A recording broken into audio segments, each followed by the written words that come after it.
What's happening, Paddock? Sam from Real Red Talk. If you love Stretford Paddock, check us out on YouTube. We'd appreciate it. Here on my score prediction for tonight for United versus Sevilla at Old Trafford. I think Sevilla in really poor form, new manager. I think they've had 11 red cards this season, fighting relegation. We should easily just get through this tie 2-0.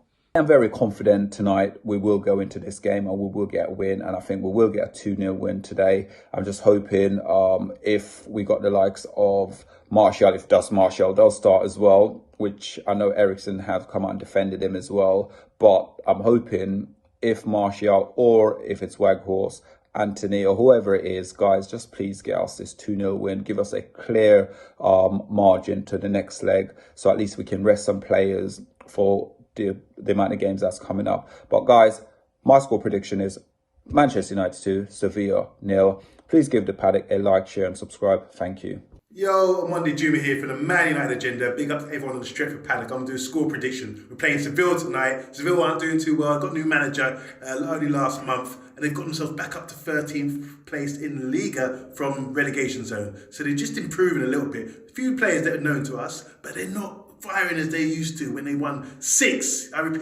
Europa Leagues. I think we can beat them tonight. I'm saying 2-0 Man United. We've got Casemiro back, got Eriksen back. I know Rashford's out, but Martial, over to you. Let's get some goals. And Anthony, I expect a good performance from you today as well. Let's deliver.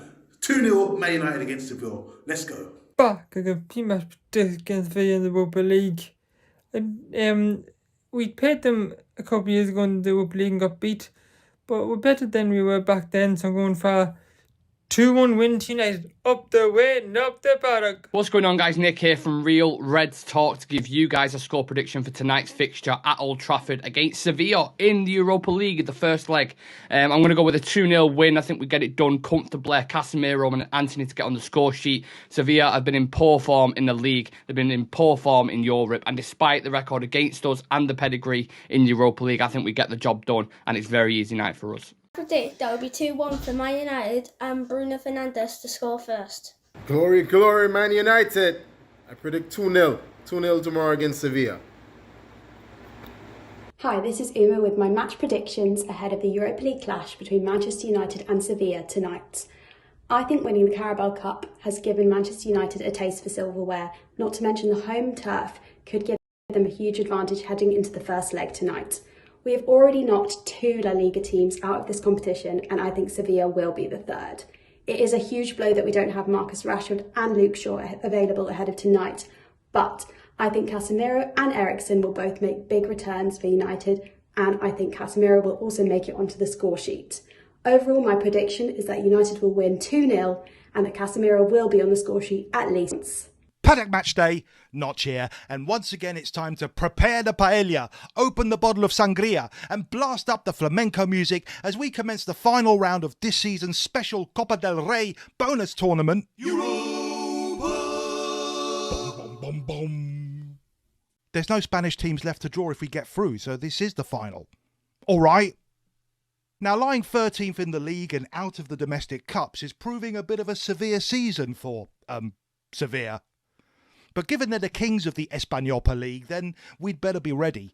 As well as having Alex Telles, they possess experience in Ivan Rakitic, Eric Lamela, and former United strike legend Joe Jordan. Let's be up for this and see another sterling performance from our Argentinian rock, Lisandro Martinez. And I say we go to Spain next week holding a 3-1 lead, and hopefully that will take our minds off who scores the goals when we don't have just a notchster.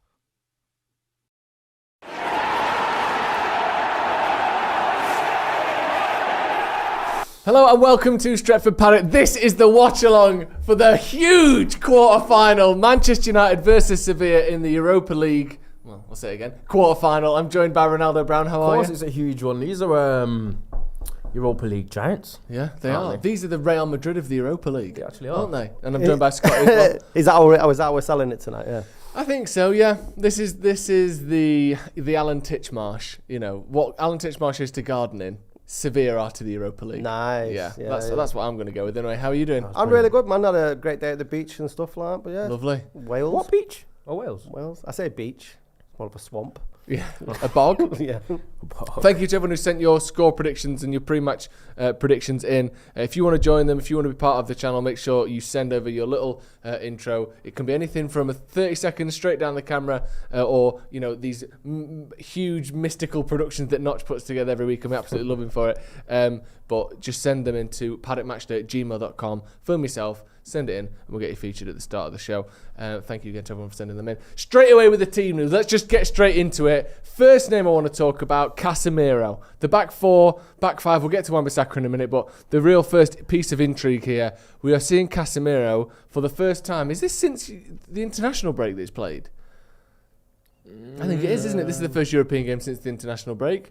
He's missed domestically everything since then. Yeah. So it's the first time we're seeing Casemiro in weeks and weeks for Manchester United. Scott, I'll start with you. How good is it to have him back? It's amazing considering the results about obviously we won at the weekend, but just performances as well. I just think he brings a whole new dimension to the team. Everyone looks a lot more confident on the ball. If we're losing these sort of passes and stuff, everyone expects Casemiro to jump on and win the ball back. We just look a completely different unit of players with Casemiro in the team. So I caught a little bit of him when he was away with Brazil. He looked pretty decent. Bit worried about fitness, though. Obviously going straight back into the game. I thought Ten Hag might have brought him off the bench. You think? Maybe. I mean, he'll have stayed fit, wouldn't he? But, he's not actually played any games. Yeah, I want to just see the last time he played a game. Because we're talking to Nathan Ellington, who obviously comes on the Watchalongs occasionally. He's played, hundreds of games as a, top level. He was saying that typically, if you've got that pre-season in you, even 3 or 4 weeks out, he thinks maybe you lose a couple of % of sharpness. But he thinks that usually, unless it's injury related, you're usually pretty good to come straight back in. Yeah. But that's maybe it's different for different people. But just trying to find the last game he played. But Casemiro, big to get him back in it, and not just in this game, but he's back, in the league and cup games as well going forward. No, it's good because we have a pretty intense running. Okay. At the very least, it's one of those where I feel like every single game now has a bit of a cup final element to it. Because when it comes to the top four, we were cruising. It felt like a little bit of cruise control. We had a few indifferent results, and all of a sudden it feels like we can't afford to drop games now with how well Newcastle are playing. You've got Tottenham, who might be on the verge of one of those new manager bounces, and they might find their feet again. So it's one of them where you can't really look ahead of our league performances, but also we're in cup competitions where every game is pretty much a knockout game as well, and we have the opportunity to solidify top four and win 2 more trophies. So I feel like from now to the end of the season, every single game feels important, and I would be a lot more confident with Casemiro in midfield, because I know that we've had a couple of wins back to back, but we don't quite look the same level without him in there in the middle. No. The midfield balance isn't quite the same. Yeah, I mean, it was interesting. We've done a couple of watch-alongs together, Joe, where he was playing Fernandes deeper back, and we're talking like it's very much like a quarterback role. But I think Fernandes prefers to play up front. Yeah. So we've got that, which is also positive with Casemiro coming in. But I read an interview yesterday with Casemiro's agent, and he was saying that how much he was distraught because he'd never been sent off, had he, before these 2 red cards for United in his entire career. And he said he's just been watching every single bit of football they could get hold of, like games in China and stuff. He just lives and breathes he's the one who's putting the data into those betting apps. Yeah. Have you seen that? Have you ever seen that? It's not a scandal, but it's like it's a very strange and interesting industry where I think a lot of the betting apps are huge in China, and some of the games they report on, like I've honestly seen stuff like North Korean under 14s, and you're like, who could possibly be getting this data? Who is doing this? And you're like, chance. Who's filling that in? Sorry, it's Casemiro and his agent just going to the most obscure football matches, like the 9th league in Rwanda, and he's just there analysing it all. I think that's brilliant. But I love that. He's one of those players who, even before he came, we spoke to Semra Hunter, who's a La Liga TV and big pundit over there in Spain, and she was saying how obsessed he is with data and stats, and he's someone that after every game he gets the charts up. He's looking at tackles, interceptions, he's looking at heat maps, he's looking at how people got past him, where his teammates were. He's obsessed with the sort of technical off the pitch stuff as well as the on the pitch, just sort of vibing it. He's really into the details off the pitch, which to me, hopefully, will not just be good, obviously, now. I think, hopefully, that can indicate that he will have maybe a slightly longer career. He's someone that is, analysing. He's not just playing with just feel. He's playing with data and analysis, and hopefully that can maybe prolong his career a little bit as well. Especially because he's a player that has such, he's so brilliant. Obviously, he's brilliant technically. He's got, but I think it's the mental aspects of his game that set him apart. And I think to be as elite for as long as he's been, one of the things that he's won, you can't not have the mentality that he has. Yeah. And when you're hearing about the stuff about him being such a stickler for data, statistics, and analytics, it doesn't surprise you that he's as good as he is. And that was the nonsense when he first came over, because when he came from Real Madrid, a lot of people who obviously hadn't been watching La Liga were sort of seeing this unit that plays defensive midfield at Real Madrid, and didn't really take into consideration the intelligence that you got to have to play at that level, like said Ronaldo, and it's evident in how he plays football, not just in his tackling, but he's passing as well, and then the passion as well that he brings to the team. What was quite touching when he actually got sent off, how distraught was he? You know, you watch Roy Keane get sent off back in the day, he'd walk off like a general back to his ranks. But he was really, really upset. So I wonder if he's got like a fuel from that to start carrying and prove more of a point. Yeah, it's interesting that the passing is a key one, and his passes attempted compared to other midfielders is in the top like 18%. So he makes more passes than most midfielders, which isn't really what you imagined he was more defensive. You think he'd just get it, give it, but he's someone who the ball goes to, even when he doesn't necessarily just tackle and pass. He's someone that is an outlet for other midfielders and defenders as well, playing out, which surprised me a little bit. Did it surprise you how good he is when he came though? Like I knew he was good, but I didn't know like he was going to be like the heart of Manchester United's team this year. Massively, and his defensive numbers are absolutely off the scale. How good they are. Like tackles in the top 5%, interceptions top 7%, his blocks are in the top 1%, his clearances are in the top 2%, his aerials winning headers top 3%. He's genuinely across the board in defensive stats one of the best in Europe. Would you say consistently? Are you in that kind of faction of people that believe that Casemiro for United, because he's asked to do more, he's allowed to be more expressive, he's playing around lesser players? Yeah. Do you think this could be the best he's ever played? Or would that be an exaggeration with someone that's won 5 Champions League titles somewhere else? Well, people can have great individual seasons without winning stuff. Maybe I'd like to speak to a Real Madrid fan. And ask because you watched him more. How often he was allowed to do what he does for United. Because I do think, like I said, because somehow I argue he's a little bit more well-rounded now, isn't he? But it's like his passes into the final third, so really properly progressing play, not just he can pass it back to Maguire or whatever. That's also in the top 20%. Like he's all of the things you expect out of a full midfielder. He does it all. It's not just his through balls are in the top 7%. Like he's creating, trying things, and it's coming off. And then defensively, like I said, it's just obscene how good it is. I think it was easy to get overlooked in the Real Madrid teams that he played in, and then I think you're making the point there, Ronaldo, but it's come to United and the spotlight's been very much on him because of the performances. So you you need a Real Madrid fan to go to see how good it goes. But yeah, it's been phenomenal. Best player this season for United. Yeah, I think he's right up there, match for match. Obviously Rashford would have a case as well. I want to, before we move on to that front three, Sabitzer in there, Casemiro, Fernandes. We've very, very rarely seen Sabitzer start with Casemiro. I don't think we have seen it. I was going to say, we've either seen it once or we've never seen it. Together. No, they definitely played a few minutes together. Like you said, I'm not even sure they've ever started a game together. Do you like that? Or did you think we'd see Bruno deep? Did you think Eriksen would start? I was going to say, I'm not sure whether it's going to actually be like that. Erik ten Hag seems to have fallen in love with Bruno playing that DLP, deep line playmaker role. So I'm not sure whether it might be Bruno and Casemiro together. Yeah. And Sabitzer further ahead. Because what I've seen from Sabitzer when he has played that midfield pivot, is he does seem to love to arrive in a box. He seems to make runs forward, third man runs in behind. He seems to heavily prefer that side of the game. Yeah. So I think the 10 role does kind of suit Sabitzer probably a little bit more.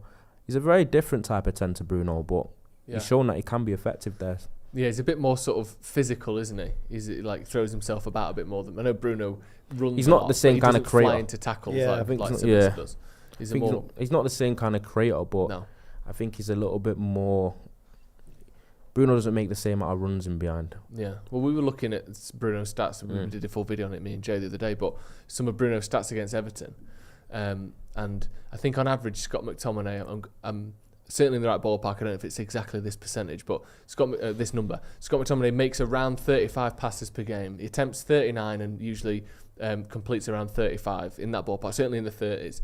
Bruno attempted 102 passes in that game and completed 88, I think. He still made 6 chances or 5 chances, which means a pass that then the person receiving the pass has a shot at the end of it. It's a very high pass completion rate for someone like Bruno. Yeah, who's taking chances, who's playing balls over. And playing from the back as well. Playing from the back. That's the thing. I think one thing that Fred and McTominay have both been criticised for isn't necessarily their ability on the ball isn't that bad. McTominay can clip a pass, he can find people. It's how often he makes himself available to receive the ball. Because if his pass completion percentage is nice, but the fact that he's not making more passes, that's the issue. He's often stood between opposition players. He's not coming deep. He's not very good at receiving the ball from the defence. And obviously, Bruno playing in the 6, making 102 passes. He was dropping into the centre back. He was playing the ball out. That's what you get out of an Eriksen in there, or even Casemiro. Like we said, his numbers, his number of passes per game. Let me just get that back up again. Is over 60, which again is approaching double Fred and McTominay's numbers. Much more of a dictator. Yeah, and Bruno in there can do that same thing. So I think maybe we will see him play a little bit deeper. Eriksen back. I know obviously he came on the other day. I thought he might start today. That's good to have him back for the running, isn't it? I think it's all, who's you got Luke Shaw, you've got Rashford, someone that we haven't seen in a while. We've got Donny van der Beek as well. I feel like he's out for the rest of the season. Yeah. But we're pretty much not far off being full strength, and that's definitely what you need at this point in the season, because the games aren't slowing down either. Our players are being tested physically. Their durability has been tested, and if we are going to finish top 4 and be within a shout of winning both trophies, we're going to need everyone. Yeah. It's not just going to be the first 11. I think the rotation is going to be quite important, and that's something that we've actually struggled with this season. I feel like every time we've rotated, couple of the big stars come out of the team and we look like a complete different side. So I think that's something that's going to have to be addressed in the summer. But you can't win things, or you can't have successful seasons with just the first 11. You're going to need everyone to stand up and be counted. I know that the bench does look a little bit underwhelming today, but at least it's got Eriksen on it. I'm not sure who VTech is. Yeah. I know Joel will probably tell me that. No, I'm not particularly. You have no idea who that is. I think he's a goalkeeper. But it's good to see Zidane Itbal back in the squad as well. I would like to see him get a game. Yeah, Radek Vitek, he is a goalkeeper. Yeah, he's 19 years old and 1.98 metres tall, which means he's about 4 centimetres taller than me. So he's about 6'6". Oh, is he like? He's a big boy. Is he like 2 metre sticks? Yeah, just shy of 2 metre sticks. 2 Yeah. metre sticks, but they're buried 2 centimetres into the ground so they don't fall over. Okay. That's how big he is. Yeah. Martial, we need to talk about Martial, because I've been saying this week. I don't mean to be melodramatic here, but I don't see a way where this isn't true. I think this is absolutely make or break from this run. With Rashford being out, him coming back, this will be his 3rd season. If let's say, these next 6 weeks between now and the end of the season, he doesn't turn up at all, this will be 3 years in a row without scoring 10 goals. You can't do that if you want to stay at the top level. Like, I think if he doesn't fill in well for Rashford, he's either gone in the summer or he is very much you're playing when Kane's tired.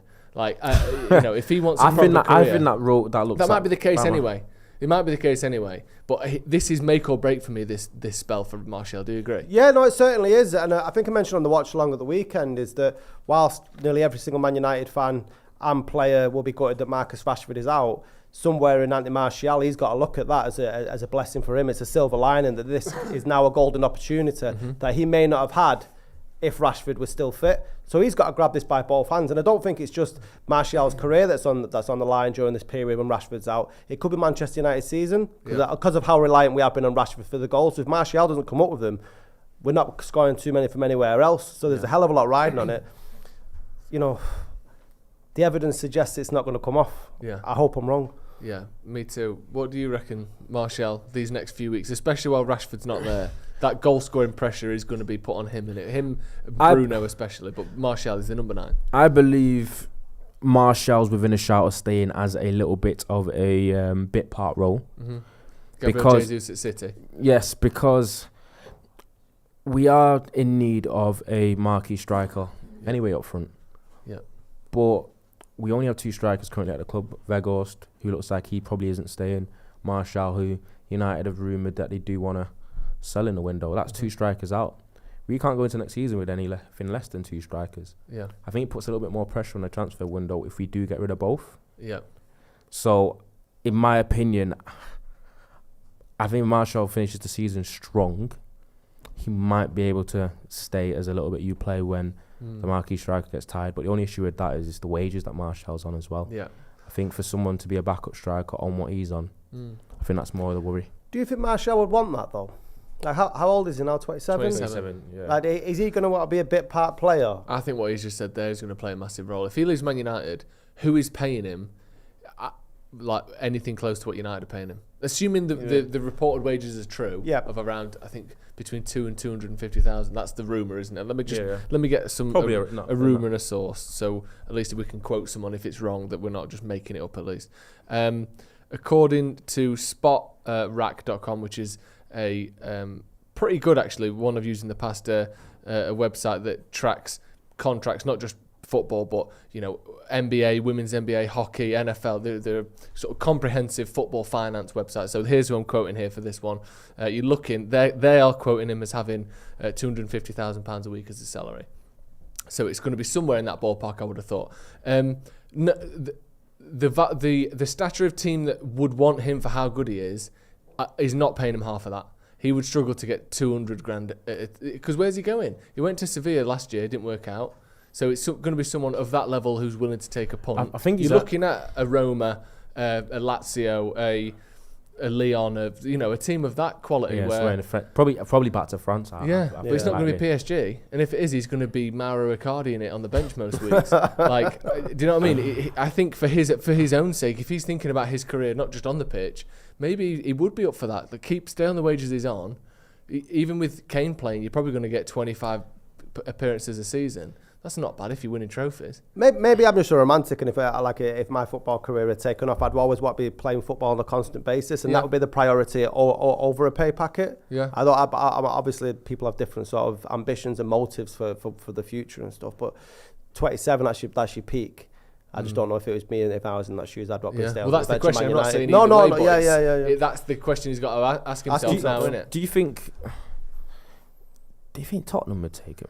Someone in the comments has literally just said that. Get your thoughts in. Get your comments in on Martial. Well, do you think Tottenham would take Chat Sport just said, would Spurs come in for Martial?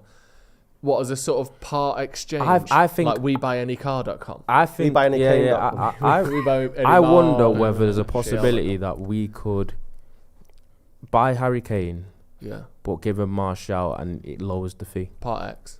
Yeah. Trade in your old iPhone for the latest iPhone 14 Pro.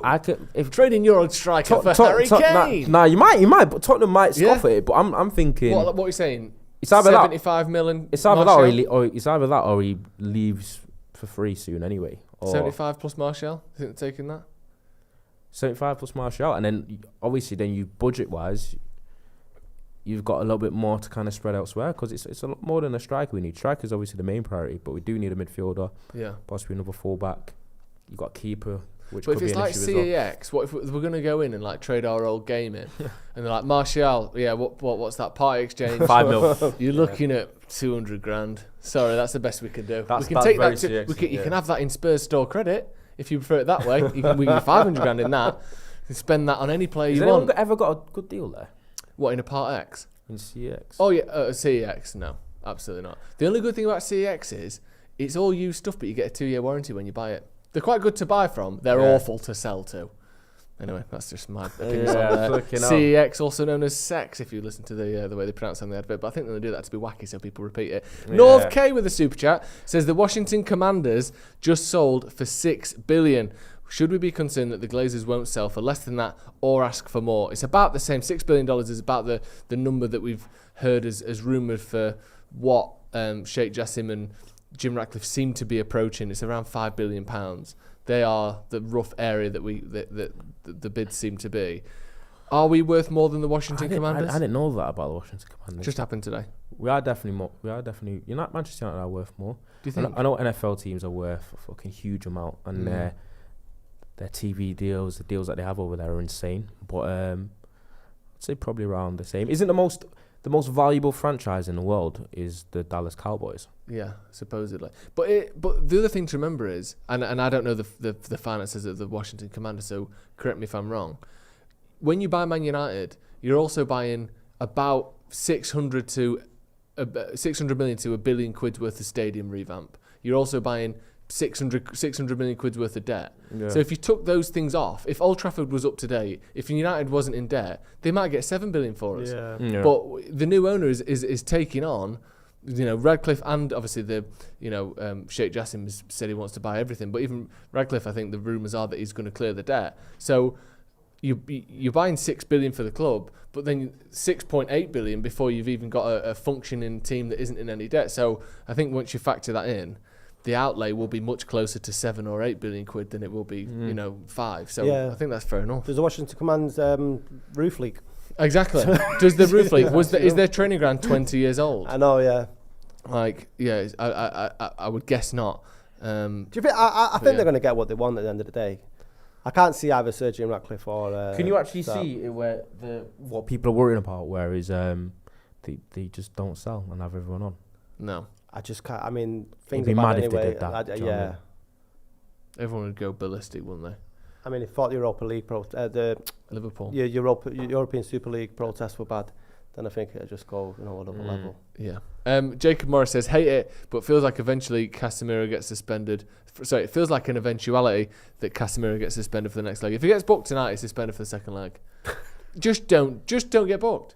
It's that simple. Don't do it. Does it carry over? Is this the last part of the competition? I don't think it carries into this. I think it gets wiped after this. Okay. I don't know though. Because he could do.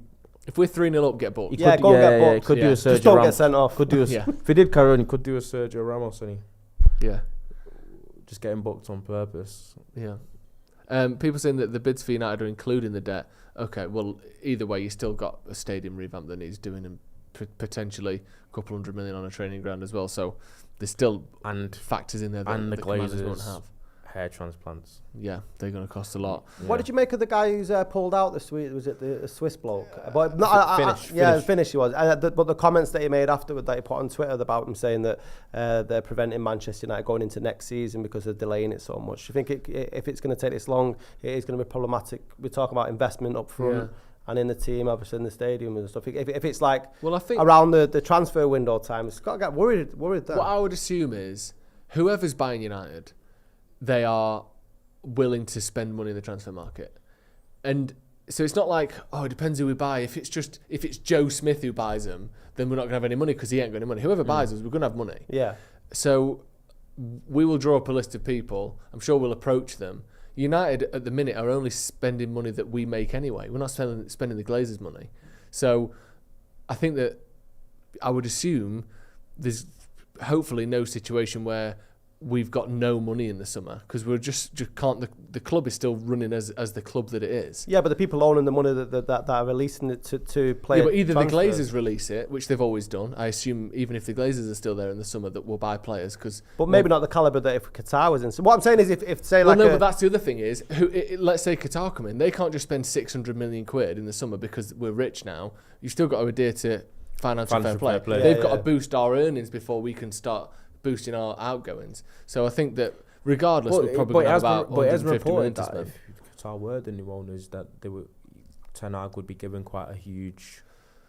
By doing what we're going to do, 300 million kit sponsorships and all that. I don't know because you are right. It's heavily revenue based, financial fair play, or whatever. But I'm not. We're going to go full Burley and give out 8-year contracts. I hope we don't. I really hope. I think this summer would just be the same, wouldn't it, in terms of usual transfer. That's what I'm thinking. 150 million ish. Spent 225 last summer. Yeah, but that was a particularly big year, wasn't it? That's bigger than usual. I don't know. I hope that regardless of who's the owner, 180 when we sell Maguire. Yeah, we'll see. Either way, they need to hurry up. I'm not happy, but I just think. And again, no offense to I've forgotten his name, the bidder, the guy you're talking about there. It never felt like there was much chance of him winning this bid, did it? No. It felt, looking from the outside in, you kind of thought, however this pans out, it's going to end with him going, this wasn't going to work for me, and Glazers are a disgrace. Yeah. It never felt serious. It looked like he'd had a few beers. It was 11 o'clock at night. Someone had passed him a beer, man. And he goes, I know what I could do to buy United. I've got half a billion fans. I love the idea of it. Yeah. Obviously, love the idea of it.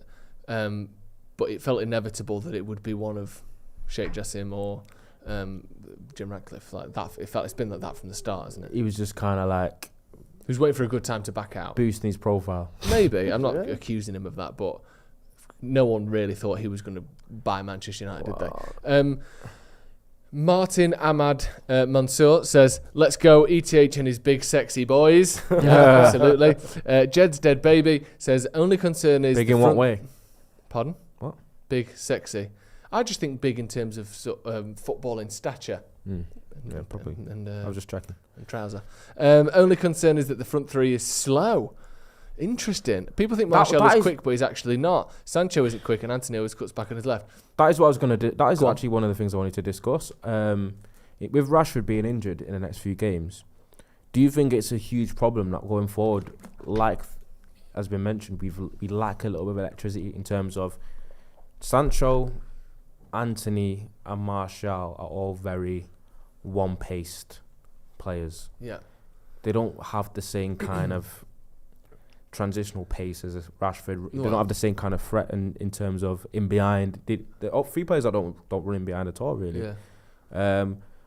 How much of a problem do you think that would be? Because I think it won't be with the next run of fixtures because we aren't really playing against big sides who are going to control the ball a little bit more than us. I think we're playing against teams where we should be the drivers in the game anyway. Yeah. Where that need to be good on transition and the counter might not be necessarily as important. But I did worry looking at it thinking Rashford does one thing as a forward that none of our other forwards do. I think we've got three different pace categories here. I think you've got Rashford, who is in that if you haven't got a 5-yard head start, he's getting past you. Yeah. I think Martial is in that second one down where if he starts in front, you aren't catching him up. But he isn't going to burn past you. And then you've got Sancho and Anthony who, even if they've got a couple of yards head start, maybe even Sancho more so. Yeah. We saw it the other day. Sancho was basically through on goal and 3 people caught him up. I think Anthony's a little bit quicker than Sancho. I think Anthony's a little bit quicker. In terms but of Martial, you'll notice he's one of those players that if he gets goal side and he's running through on the keeper, he doesn't usually get caught up. But he's not someone that's going to knock it and burn like that would be Rashford interesting. does. We could ask the audience that. Could the audience rank 1 to 3, the quickest? Yeah, rank Martial, Rashford. No, not Rashford. Obviously. Martial, Sancho, and Anthony. 1, 2, and 3, fastest to slowest. I'm going to go. I'm very intrigued. Martial, Anthony, Sancho for me. From what I've seen of them, like Anthony the other day was through on goal against Everton, didn't get caught up. You know, he had 2 clear shots on goal. Sancho was through and got caught up by 3 This wouldn't be players. a question if it was on about Martial 5 years ago. I think he was quicker then. I think he bulked up and got slower. Yeah. But, I think Martial and Anthony are probably close now, you know. Interesting. We've got a yeah. The only 2 lists I'm seeing is either Martial, Anthony, Sancho or Anthony, Martial, Sancho. Yeah, Sancho's the slowest. Sancho's the slowest. I was thinking it's close between Martial and Anthony. Anthony's actually got quite a bit of acceleration, he just doesn't use it. Yeah. So Anthony's a more frustrating one because I feel like he's quick enough to get the legs on fullbacks, but I just don't think he uses it because even against Everton, there was a couple of times where Anthony got in behind Ben Godfrey, and Godfrey's quick. I think Anthony just likes to play within himself, intricate 5-side kind of footballer. But I think he does have a little bit of the speed to do them things. That's just not his game. Yeah. Do you know what I mean? Yeah, Anthony's acceleration is decent. Yeah, I agree with that. I think over 50 yards, I would take Martial. I think over 5 yards, that immediate little burst, Anthony's got a bit of that, and he's got his agility and his like tight dribbling's good. It's mad we saying this because Martial was literally just before he signed for United in Monaco, he was lightning. I know. Well, you were saying before, weren't you? He's put a bit of muscle on, and let's be honest, he's had almost a decade now of on and off injuries. He's not been someone that's you compare him to someone like Messi's first 10 years as a player. Yeah, he's had about 10 times more injuries. Even Cristiano Ronaldo, he barely got injured till he was 34. Like these players where it does catch up with you eventually. Yeah, well, but you can't score 900 career goals and get injured. Messi and Ronaldo's injury record was freakish. But if you think of some of the great players who maybe would have not got to those levels, but look at someone like Neymar. The last 4 or 5 years has been so injury-studded. Like, he would be a player who you're looking at probably 250, 300 career goals if he hadn't. Yeah. Because not only do you lose those games, you lose momentum, you lose form, you lose everything. Like, he's in and out all the time. But there's plenty of players who would be their careers would be much better if they hadn't have had injuries. But that's one of the reasons why they're so good, is because they play every single week for 20 years in a row. It's fucking ridiculous. That's mad. So everyone thought Sancho was the slowest. Yeah. I'd have to agree though, wouldn't you? Yeah. What do you think?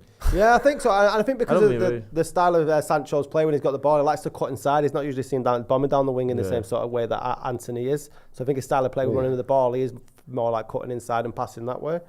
Yeah, he's not slow, but I agree with you that we are sort of losing a gear in our team without Rashford. And I think as well that one thing that helps Martial in the centre, where it's maybe made him lose a yard of sort of high top end pace. I think in sort of contested sprints, Martial's strength helps him stay ahead of people, whereas Sancho in particular is quite sort of nudgeable. Do you know what I mean? You can get him off the ball. Martial's got, like you said, he's bulked up a bit, which has meant that he's not as quick over 100 metres. But I do think that if you're a centre-back trying to get all three of them off the ball, you've got the hardest time with Martial and probably the easiest time with Sancho. Someone said that they don't recall ever seeing Martial sprinting. He's got quite a shuffle to him, hasn't he? It is a bit of a 75%er, isn't he? I want to know what's going on with him. I'd love to have like a 3-4 hour chat with Martial. Do you know, just like walk around with him, go to a shop, have lunch, and just like, what is he like? How does he see the world? I reckon after half an hour, it's in a chat with Martial, I reckon he just looks at you like, nice to meet you. The thing is that there have been players like that at Manchester United throughout the years who didn't look like they had the sort of care in the world, like the Berbatovs and stuff, but they backed it up with their ability. Do you know what I mean? Yeah. Nobody would mind Martial looking a little bit sort of lazy on the pitch if there was more sort of end products, and I think that's a frustration that a lot of Man United fans have had. Yeah, I agree. Man United scout, who's been a member for 32 months, thank you very much, says we could potentially play 16 games over the next 51 days. Newcastle will play 9, Tottenham will play 8. We need to use our squad well. That's what happens when you get fire in competitions. Yeah. I hate this sort of moaning about fixture list because Liverpool said exactly. And we slag them off for it. Slagged them off for it when they were like, we're better than that. Yeah. Didn't they get fire in every single competition one season? They played like 60 games. And also the good thing is this season there's no pre-season tournaments. Like there's no World Cup, there's no Euros, there's no, they've got a proper. You go and have a month off, and then we'll see you for pre-season. I think that's a good sign for United, especially who's off-season's so short for football, isn't it? It is. Yeah. What compared to other sports, 3 weeks off. NFL they get 8 months off, and obviously it's not off, but it's literally like fucking November to January the season, isn't it? In the NFL, was it September? It's September to Feb. That's if you get to the. But if you don't get to the playoffs, it's September to January. It's 4 months. And then we're just chilling out for 6 months, putting like a 2 stone on, losing it again. It's similar with basketball, isn't it? Yeah. They get like a good 5-6 months off. Yeah. You know what it is? I think it's the intensity that they play. Obviously, I don't think it's good for your long-term health playing any more than 16 games in an NFL season. No, that's true. And also the basketball they play 82 matches. 82 matches. Ridiculous. They're playing like every couple of days. Sometimes they play 3 games in 3 days. Can you imagine Jurgen Klopp managing an NBA team? No, it'd be it'd be more than it. Ridiculous. Scotty, could we hear your F off Glazer poem? Yes, we will win the F off. There you go. That's a promise. Akshmeet Singh, who's been a member for 28 months, says Sancho, Martial and Anthony as a trio sounds good, but all 3 are inconsistent. Danny Foster, what are your thoughts on the right-back situation? I'm leaning towards Wan-Bissaka staying at the moment, which is insane, innit? Because I would agree. But if you asked me that 6 months ago, I would say I don't love either of them, but Wan-Bissaka looked like his head had completely gone, didn't it? Yeah. Like he was just dreadful. And then now, you see the tweets last night, like doing unironically big numbers, people saying we need to see this matchup, and it was like Vinicius Jr. and Wan-Bissaka. Yeah. And you're like, 6 months ago it was a joke. Like people were literally saying United one of the worst signings of all time, 50 million on this guy. Now it's like the best defensive fullback in the world versus Vinicius Jr. It's amazing how his reputation is like on the way back up, isn't it? Yeah, but I mean, if you look at the sort of parallels between the Martial and Rashford situation, Wan-Bissaka's took his opportunity because they're always playing decent, won it before Christmas, and then Wan-Bissaka's got in and thought, right, well, I want to stay at this club. Yeah. I'm gonna make amends for my performances and my form beforehand, and he's come out and he's got a place in the team which is deserved. Martial should follow suit with that. Yeah, and it's interesting as well, isn't it, that I always say this, and I almost need to do some sort of like proper research on this, or find some stats, or find a way to get. Basically, what I want to do is I want to put a number on confidence, but I don't know if there's a way to ever do it. I don't know if it can be done. But I honestly think quantify confidence. Yeah, how can I quantify confidence? Because I genuinely think more than more than manager, more than form, more than fitness, more than anything, I think the biggest thing that changes whether a player is good or not at any given time in their career is confidence. And there is no stat or no quantifiable way to back that up. But confidence is huge. Confidence is the single biggest thing in sport, I think. Yeah. I genuinely think it is. Because Wan-Bissaka wasn't injured last season. He wasn't like in and out with a broken back like Marcus Rashford. He was fit and available all season, and he was awful. Yeah. We spoke about this with last week with that Mudryk, didn't he? Did you? Well, we knew. Yeah. Like upstairs. You can tell that he's got some ability. When you watch him play, he looks frightened to death. It looks like confidence is completely shot. And then when players like that, especially forwards, have got no confidence. Yeah, it's mad. It's a tough watch, isn't it? But you look at different teams that like Liverpool this season is a good example of that. Like they've not had massive injuries. You know, Salah's been fit most of the season. Van Dijk's been fit. Trent and Robertson have been fit. Like all their big boy players are available. They're just shot. They're mentally, confidence-wise, it's absolutely gone for them. Where do you credit the change of confidence? And obviously, that's what a manager has to do. Ten Hag, but obviously the players around him as well, and United are playing better. Yeah, winning games is the best way to get confidence, I think. But obviously, the manager has to kind of almost act as what would it be, like an inhibitor of those big swings of emotion. Yeah. So you don't let them get ahead of themselves, so that when they lose a game, the fall is too big. But you don't let them get too low when things aren't going well. I think a manager's got a massive job on his hands. But I think that's why Solskjaer was able to get this team like one step away, second in the league, finals, semi-final after semi-final. And most of that, I think, was on confidence and being happy. Not COVID.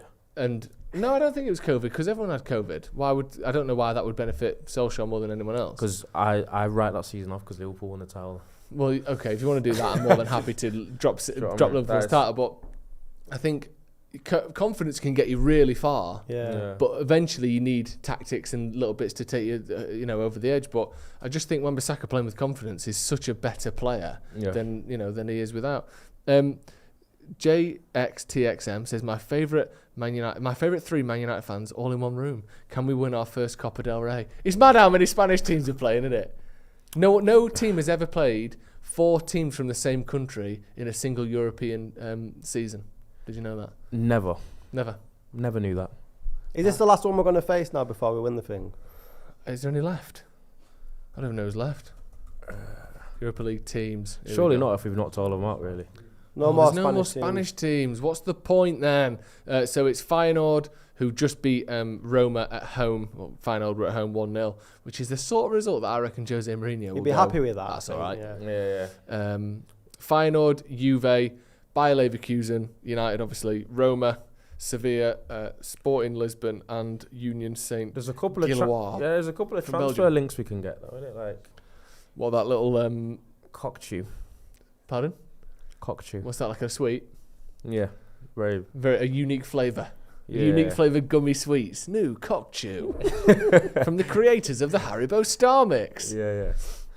Then you've got. Can you imagine that you sat round with your mates fancy a cockchew? Go on like extra strong mint. Extra strong mint. That's brilliant. Puppy Parade says, I used to set trade in values and use prices for GameStop. Oh, here we go. So he knows about trade-ins. And in my expert opinion, Martial for Kane is a fair deal. See? And this is plus how much money? Though? Nah, I think he's just straight swap. Straight swap. Yeah, because if they're bringing a Kane in, if you work in CEX and you've got Martial for sale, and someone goes, "Can I trade in this Harry Kane?" They would honestly say, "Right, you owe us that Kane and 20 quid for Martial, wouldn't they?" They'd rip you off to piss. Yeah, they'd probably say.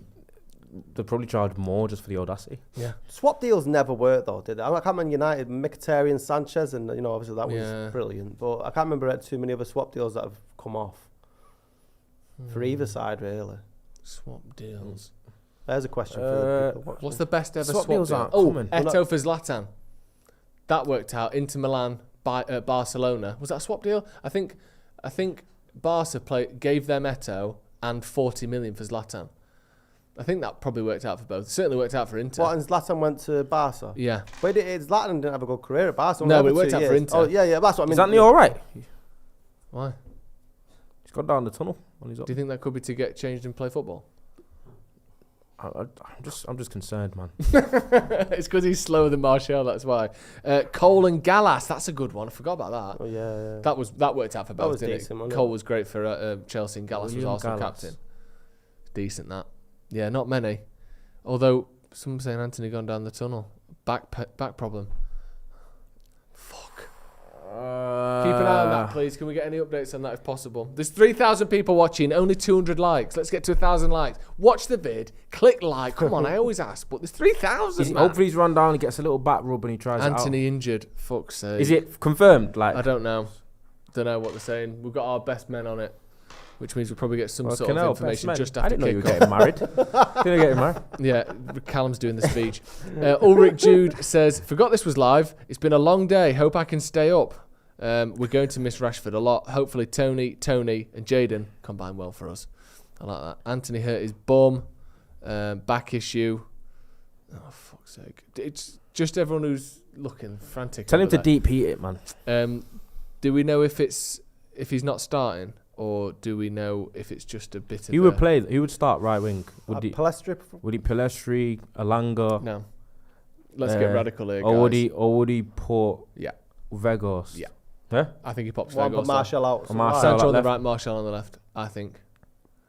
Martial on the left? Yeah.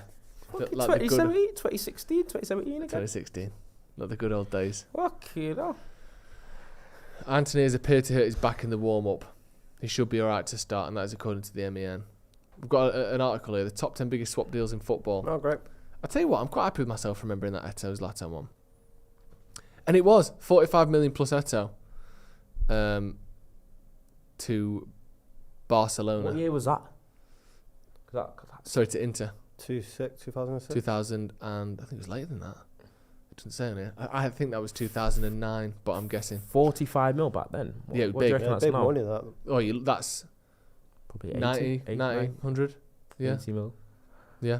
That move came out one of the greatest quotes in football when Zlatan said Pep Guardiola bought a Lamborghini and drove it like a Punto when he signed. I love that. Gallas and Ashley Collier. David Luiz, Nemanja Matic, Benfica and Chelsea. It's an interesting one. What else we got? Deco and Quaresma.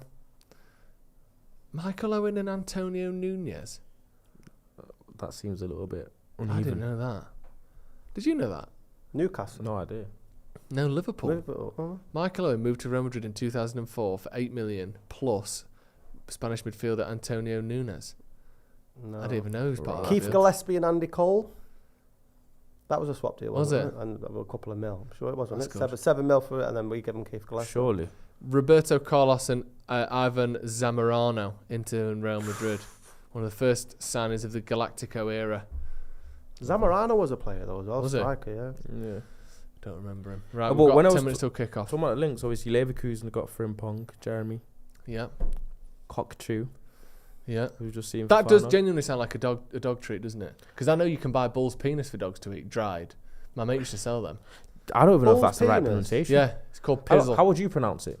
It's It's cockatoo. Kokcu. Yeah, C off in Turkish. Where is it Turkish? It's a ch. Yeah. I had a friend called Reg, or maybe a J, maybe cockchew. How did they get in the bull penis selling game?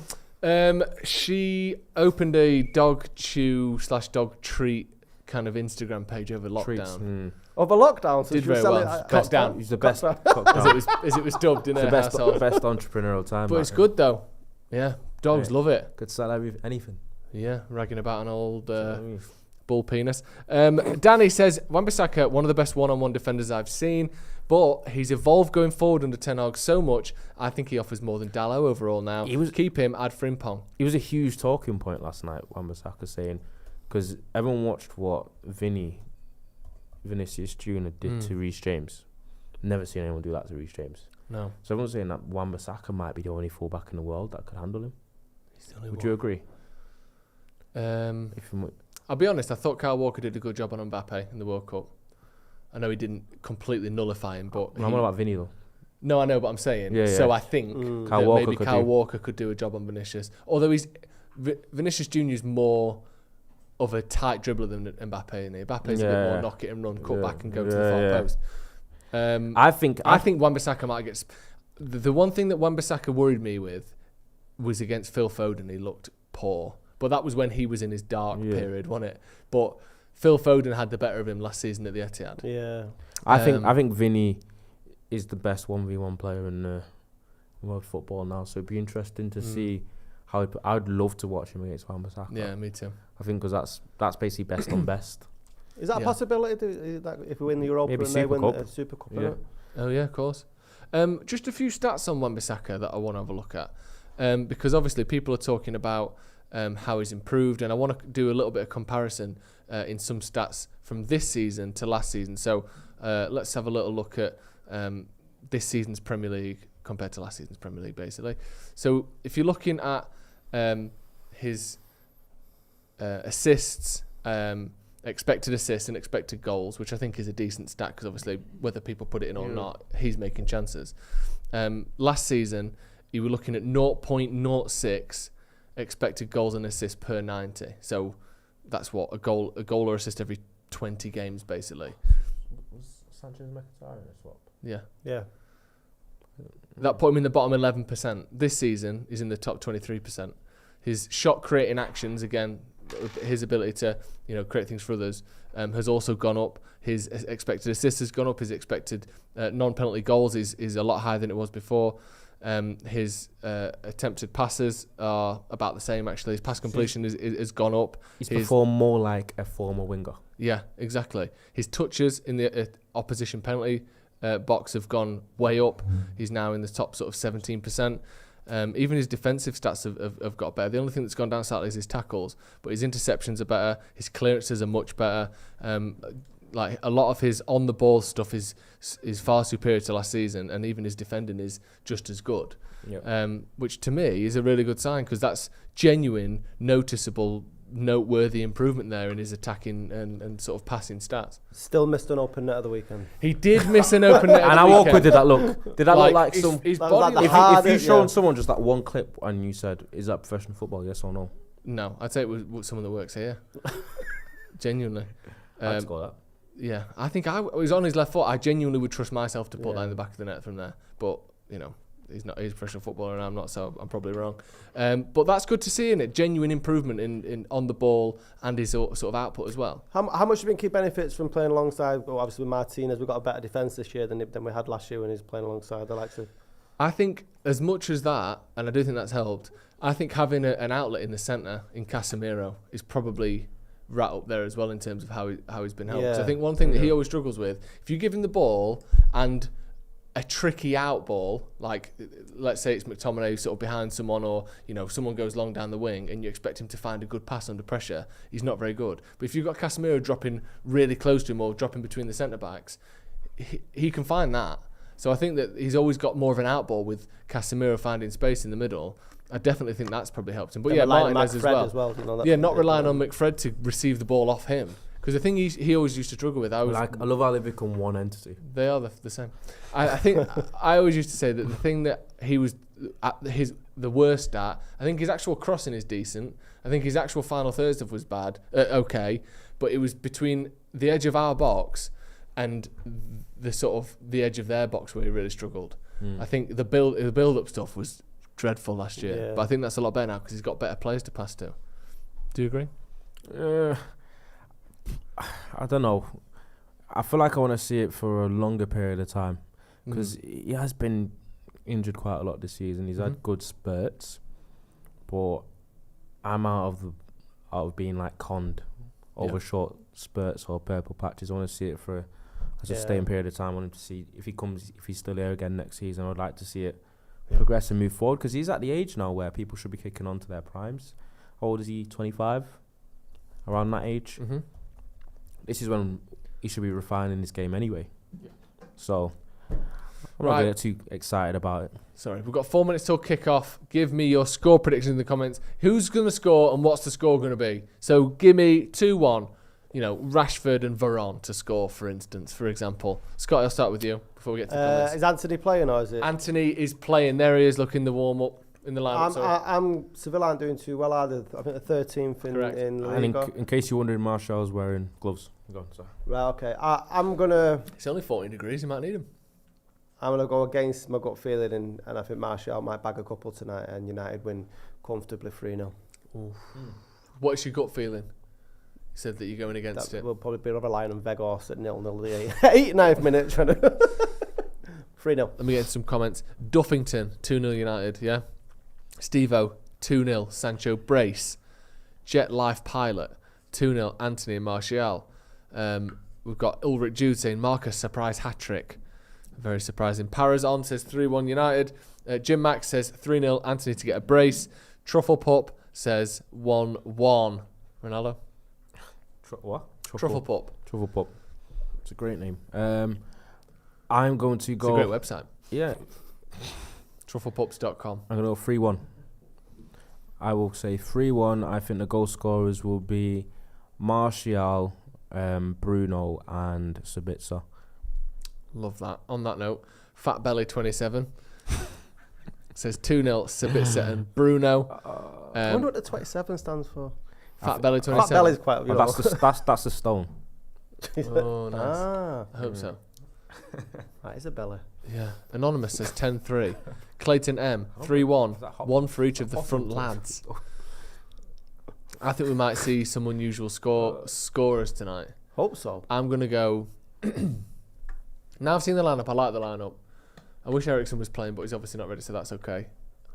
I'm gonna go 2-1 United, and I think Sabitzer will score, and I think Varane will score.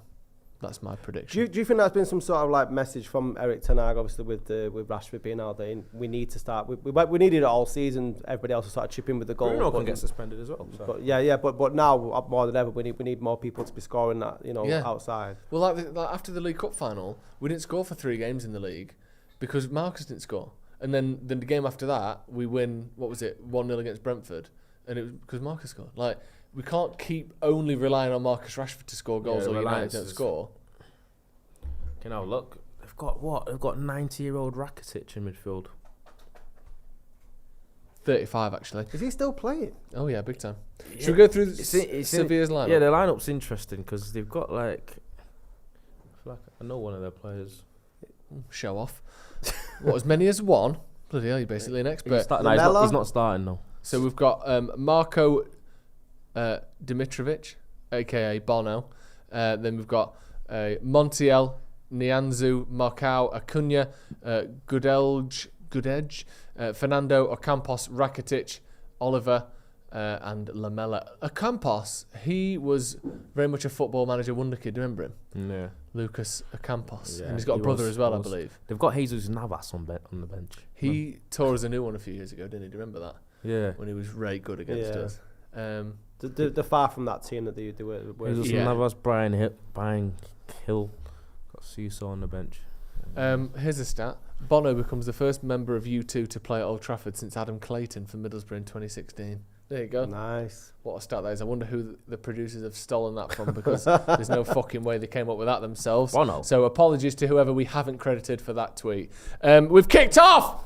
Get a bit of score volume. So big game this, guys. This is what makes a season. Yeah, it does. Tell you what, just lifting the volume up a notch because we've got to get into it now. We've kicked off. You know, look at me, I'm tall.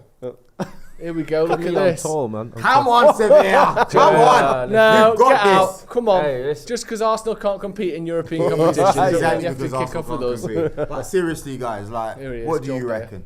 I'm coming back on at half-time. Yeah, we'll see him at half-time. I think we'll get a better result. Oh, here we go. Here we go. Here we go straight away. Oh my God! Yes! I can't lie, that was a really good finish. It was a really good finish. It's gone in, so we'll VAR it. That's going to pump you lot up, though, isn't it? What's your score prediction? Honestly, I say 2-0 United for the first leg, and in the second leg, I say 2-1 United. There we go. So I think it's a comfortable. He's offside. It's a shame that he's not looking, is he? You know what? I like Sancho, and I want him to do well because I know he's been through quite a lot. And I reckon it's criminal that Anthony's still starting games and stuff. I'm not saying I reckon Sancho should be. Listen, worry about the decline of your title race. What are you talking about?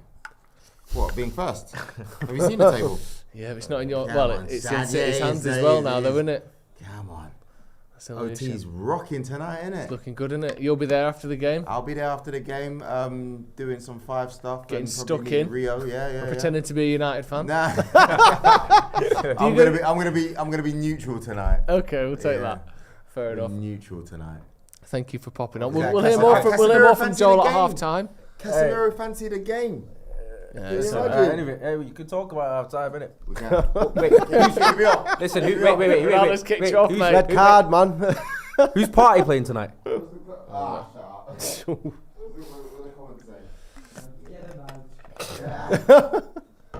doing? It's a shame that was offside, isn't it? That was a great goal. Oh, yeah. It's a great goal. It was. That's annoying. Should be encouraging, though, you know. Yeah, how really how good. easy they cut And them it's up and then- unusual to see him playing on the last man like that. I've not really seen Sancho do that much It before. was a very clever run.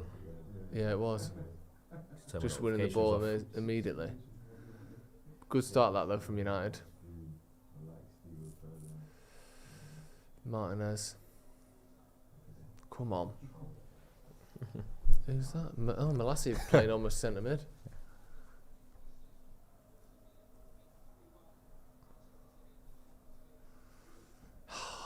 Annoys me stuff like that, you know. Immediate disallowed goal. Because I thought that was it. I thought we'd be cruising if we scored that.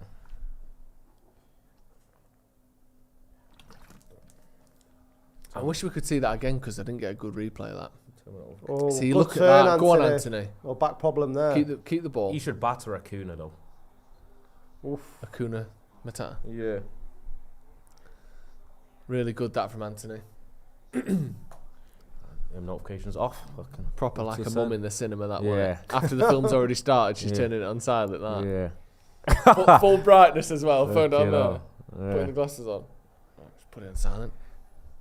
You know what it is? I didn't remember. Then I got one buzz, and I thought, but it wasn't anything to do with the game. So I was like, corner to United. Sancho. Straight to their player into the box, but it's gone to Bruno by proxy.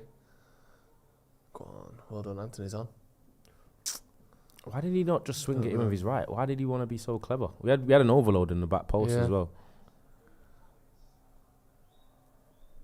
Bit of space here for Sevilla. Counter-attacking from the corner. They're in the box. Well, Canal, don't fall over, lad. Well, yeah. United have got back well. Need to win this here. Well done. Get up. Oh, good ball. pass. Oh, come on, Sancho. A bit weak, that. Yeah, it's too easy, wasn't it? How long is Shaw out for? I don't know, actually. Because if He it was doesn't a say weak, Ten Hag never says, does he? If there was a weak spot on against Everton, Malassi did seem to get targeted a lot down there. Yeah. How much do you think we'll miss Shaw as going? Yeah, I do. I always say I think Malassi is a bit of a big drop off. Malassi is a big drop off from Luke Shaw. Yeah. On the ball in particular. Yeah, I think he's a bit headless at times, isn't it? The way sort of Malassi is a bit. He gives me. He doesn't make me feel comfortable when he's on the ball. Seems a bit. His ball progression doesn't really offer much going forward either. Go on then. That's a poor bit like that. Right in between the middle. Yeah. Yeah, it looks at the minute, just early indications, Bruno playing deep with Casemiro like we sort of said he might. Yeah, be. it's a bit. It's had a good game against Everton that sort of went unnoticed. Yeah, I thought it was good. The head down to was it Rashford? Was that the game where he nodded it down to him? I can't remember. I'm confusing. Was that the Brentford game? That was the Brentford game. Wasn't it? That was I thought brilliant in the Brentford game.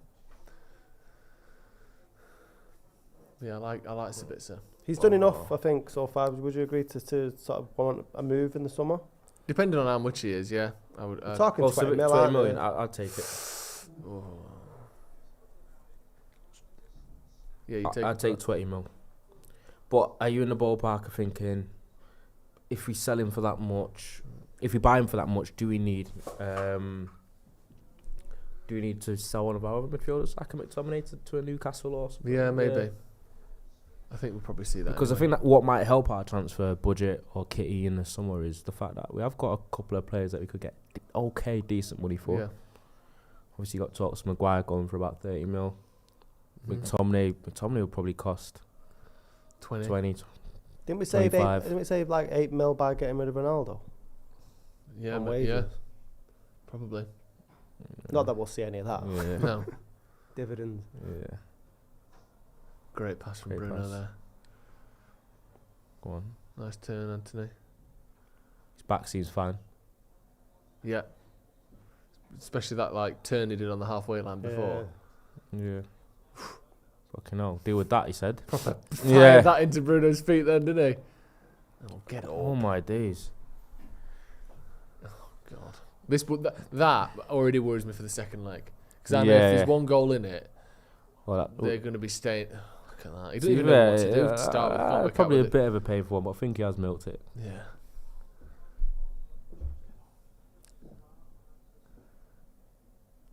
Just slow down a bit now, innit? Should be opportunities here. I think a lot of our good play coming down the right side. It's a good area to target though. Anthony is flexing his back a little bit still. Can see him there. Yeah. That's something to keep an eye on with Rashford injured as well. Yeah. Because I know Joe Bayer being one, he has his doubters. But we don't have any other right wingers, do we? Yeah. He's the only one we've got, so unless you want to put Sancho out there. Yeah. You asking for a sub? Okay. It's interesting that they would write hands up for chocolate cake and then knowing that that's there, knowing that your hand is up, cut to the camera where you can see you with your hand up. Yeah, I know. That was really high-end production there, Ethan. Good stuff. It's too late now! Hands up for chocolate cake. Adds to the chaos. That sounds like what a year 2 teacher says, isn't it? I know, yeah. If you answer the question right, you can have a bit of chocolate cake. No, we can't all just be sat on here eating fucking chocolate cake, can we? It's not a mukbang, it's a watch-along. It's not a mukbang. It's alright, lad. Save some for me. Man on! Oof, that's a foul. Come on. Did you not going to give that? No, I did. He's been a good player on Rakitic down the years. No, we saw him coming. The trim's looking a bit sharp though. Martial. I think that's when you see the best Martial. Yeah, when his trims, when he was bald, I was concerned. I liked bald Martial.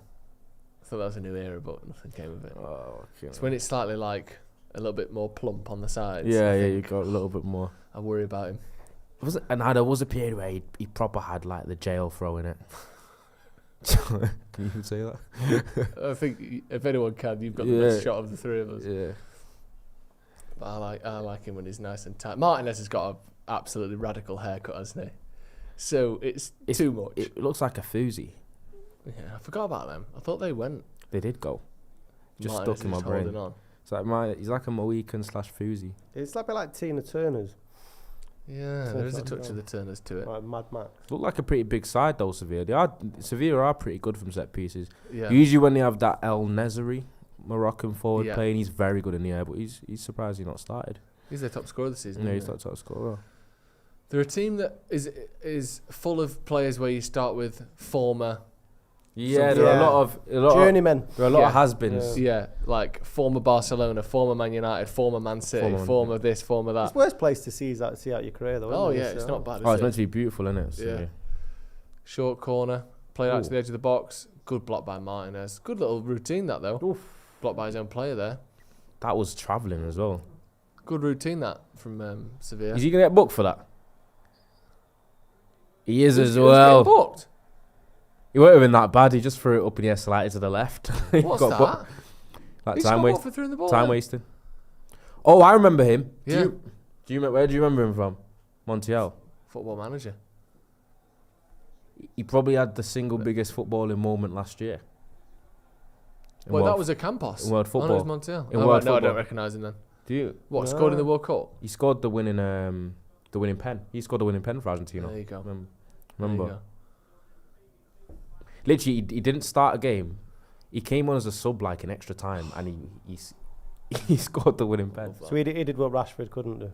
That's what was it Sancho that missed? That's what I'd do if I play for a national team. Yeah. Just score the winning pen in the World Cup final. But I know I've not got really it in appear me. for the rest of it. I know I've got it in me. Just give me that give me that pressure. I don't call it pressure, I call it intense opportunities. Pressure's good though. Here we go. Oh, yeah, so I do call it pressure actually now I think about it. That's a bad pass that was a bit. So. No, it was just a bit. That was their ones at half and half. I feel like good defending. But it was just like set too slow. Yeah, set too slow. Yeah. I think it was one of them where the pass came into him and then the way he controlled it, the gap.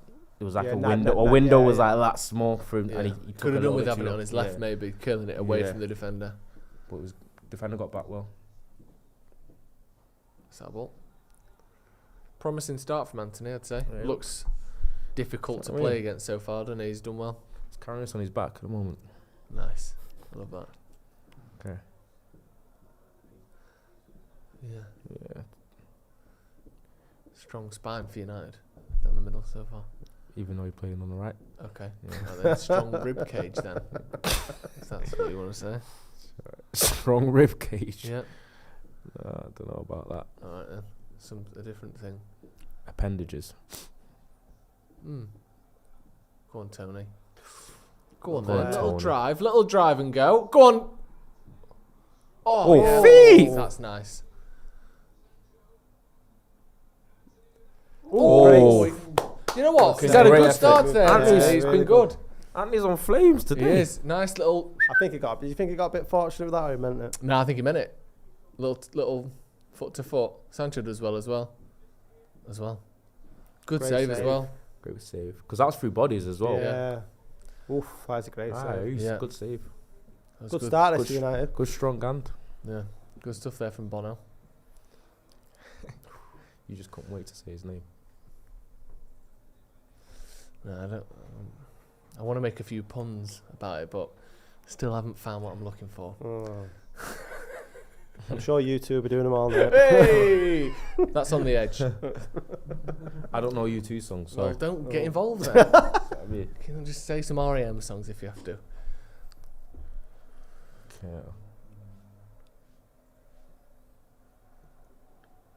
Throw to United? Usually does take Malastra a while to take throws. Does it? Yeah. That's something I've not noticed, I'll be honest. Yeah. That's the eye that you have that I don't have. We just want to lock onto a player. Throwing timer.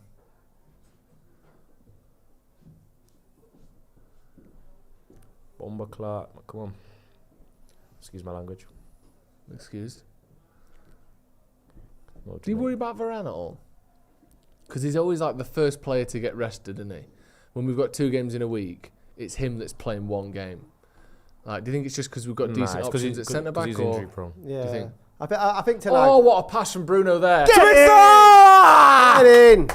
One part of my... That was a fantastic Listen, pass. what a pass. But one part of my prediction already. I said he's going to bag today. Well done. That's a great goal, that. That pass from Bruno Fernandes. Brilliant. Come on. Like I'm signing a contract. Oh, that was fantastic. Okay. That shocked me, that. That pass from Bruno Fernandes there is absolutely unreal. And I'll tell you what, it's a great finish as well. One touch really bang. Is. It's been coming though. It's got deflected, didn't it? Deflected the finish. Did it? Look at this play from Martial. Yeah. Wet Goss can't do that. Be on side, please. Be on side, please. Yeah, Acuna's keeping him on. Yeah. Yeah, deflection. Bono had no chance. No. I was hoping the U2 song was called No Chance.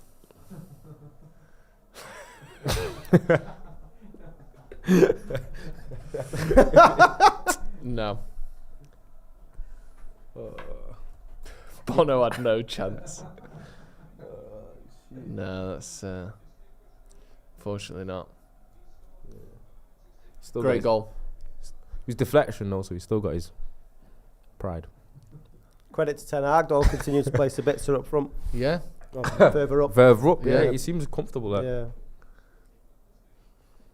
I love it when they do these Europa League stats and it's like that they have 1 goal in 2 matches. I'm not sure about his facial hair though. Or like 1 goal in 1 match. I like it. Who's a bit so? It's a little Captain Jack Sparrow, isn't it? It's a bit like it's in 4 different sections. I like connectivity. Do you know what I mean? Yeah. Bandwidth. It's not there. Good start that from United. Well, see what you're saying. It should all join or don't bother. His face. Yeah, not all join, but have some of it at least. He's just got it all separated. Good stuff this from United. Go on, Malacia. Oh, there we go. What we talking about before. I like that from Wan-Bissaka there. I keep telling people, I feel like I'm the only person in the whole United fan base that's not been convinced all season by Malacia. I think he's definitely got flaws. He's got I just think he's I don't for a backup who cost 12 I million think euros, his max is a backup. Is he that much better than Brandon Williams?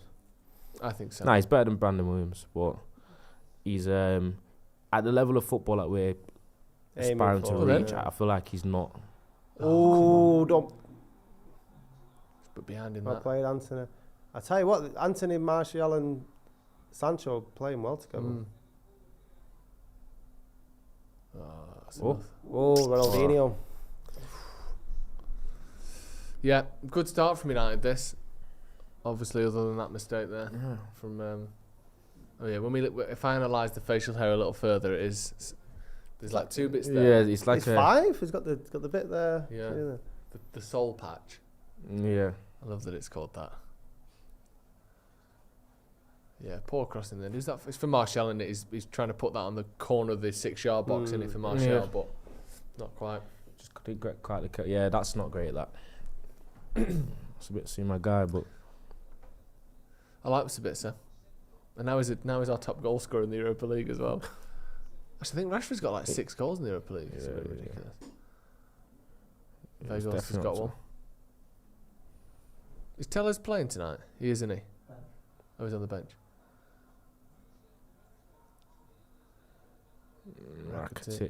Rakitic had that career of. Didn't he leave Sevilla to go Barca? Then did the Anton Griezmann. Then returned, yeah. As you said, it's a good retirement destination, isn't it? Oh, just a bit. Isn't Real Betis in Sevilla as well? Is it? I believe so. My geography might be on. Alright, having it all to yourself then, Ethan. It's alright. Yeah. I'll come after you. Seville. There better be some after half time. See, that's my knowledge. Andalusia.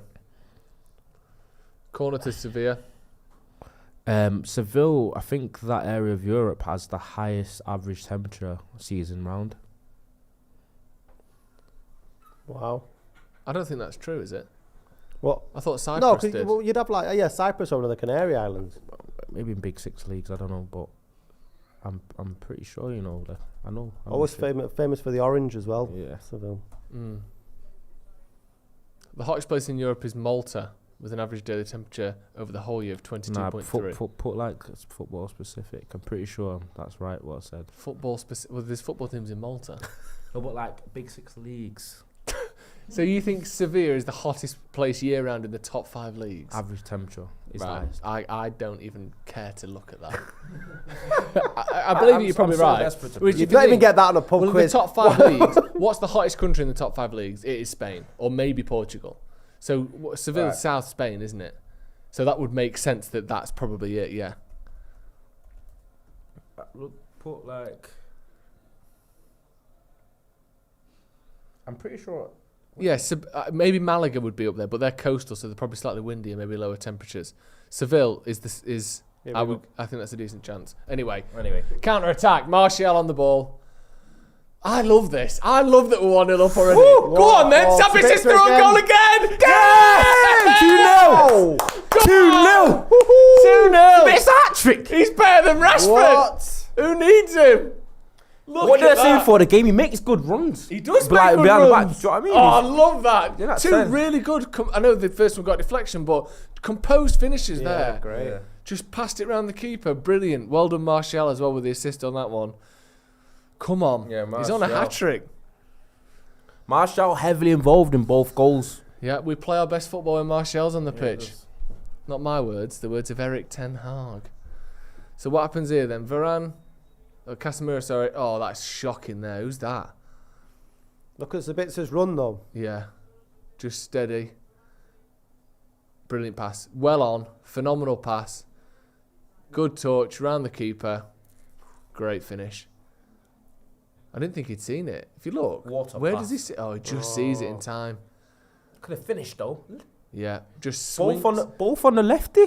Swings it round the goalkeeper there, between arm and knee. Great finish. Love that. 2-0. It's not a beautiful day for Bono. Love that. He's got vertigo the way he's bloody spinning around. Something. Feels like he's drowning, bless him. Oh, I'm going to take it, aren't I? He's had a rush of blood to the head there, I'll tell you that much. I think that's all I've got now. Joshua Tree. So. Oh, go on! Thursday, bloody Thursday, guys. Europa League, that's where it's at. Oh. That's a foul. Ref, get him off! He's second yellow. He's second summit! Oh, I love this. Now we can talk about like our favourite biscuits and stuff. Whether you prefer tarmac or asphalt. What's the difference? I don't know. Tarmac. Do you know what I mean? This is great. Okay, no. One more now. Must be so... I feel like towards the end of the latter stages of my life, I would like to try and be bald. Try and be bald? I think it seems like a much easier life. Or is it? Or do you have to like trim it? Jay has to shave his head head every day. His head every day in the shower. Because it still grows. Yeah, that's just what I'm saying. Yeah, that's because he's got that Dr. Phil thing going. I knew there'd be a drawback. I'd love to see. Yeah, but at what age are you going to make that decision? Or are you going to let nature sort if it starts receding? Probably nature. Great pass there, Bruno. If I could have the hair like this until I was my end of days, I would. Yeah, definitely. Makes you look younger, doesn't it, as well? Although there's that thing when you go bald. When you go bald, you immediately get 20 years older. But then you stay that age for 40 years. Yeah, then it's like Patrick Stewart has looked 60 for 40 years. Do you know what I mean? I think it's worth it. Rather than keeping your long hair and then greying. I'll take that. Yeah, Jay's looked the same age since he was 18. That's what I mean. It's mad, isn't it? He's looked 40 since he was 18, but he'll stay looking 40 till he's 60. Jay ain't that old, man. Respect him. 43.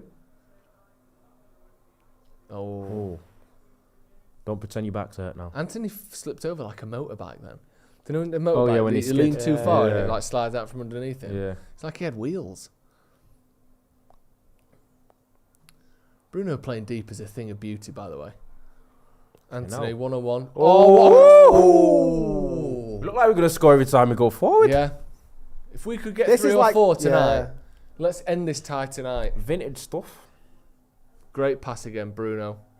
See, that sort of pass, it's not that difficult, but we've got players in our squad who would struggle to make that pass consistently. Just clipping it over or around a player. Like Bruno can just do that 9 times out of 10. I feel like he makes less stupid decisions as well when he's playing deep because he knows he can't risk it. Can I ask you a question? It's 2-0. I already asked you one. Can you ask me 2 questions? Yes. It's 2-0.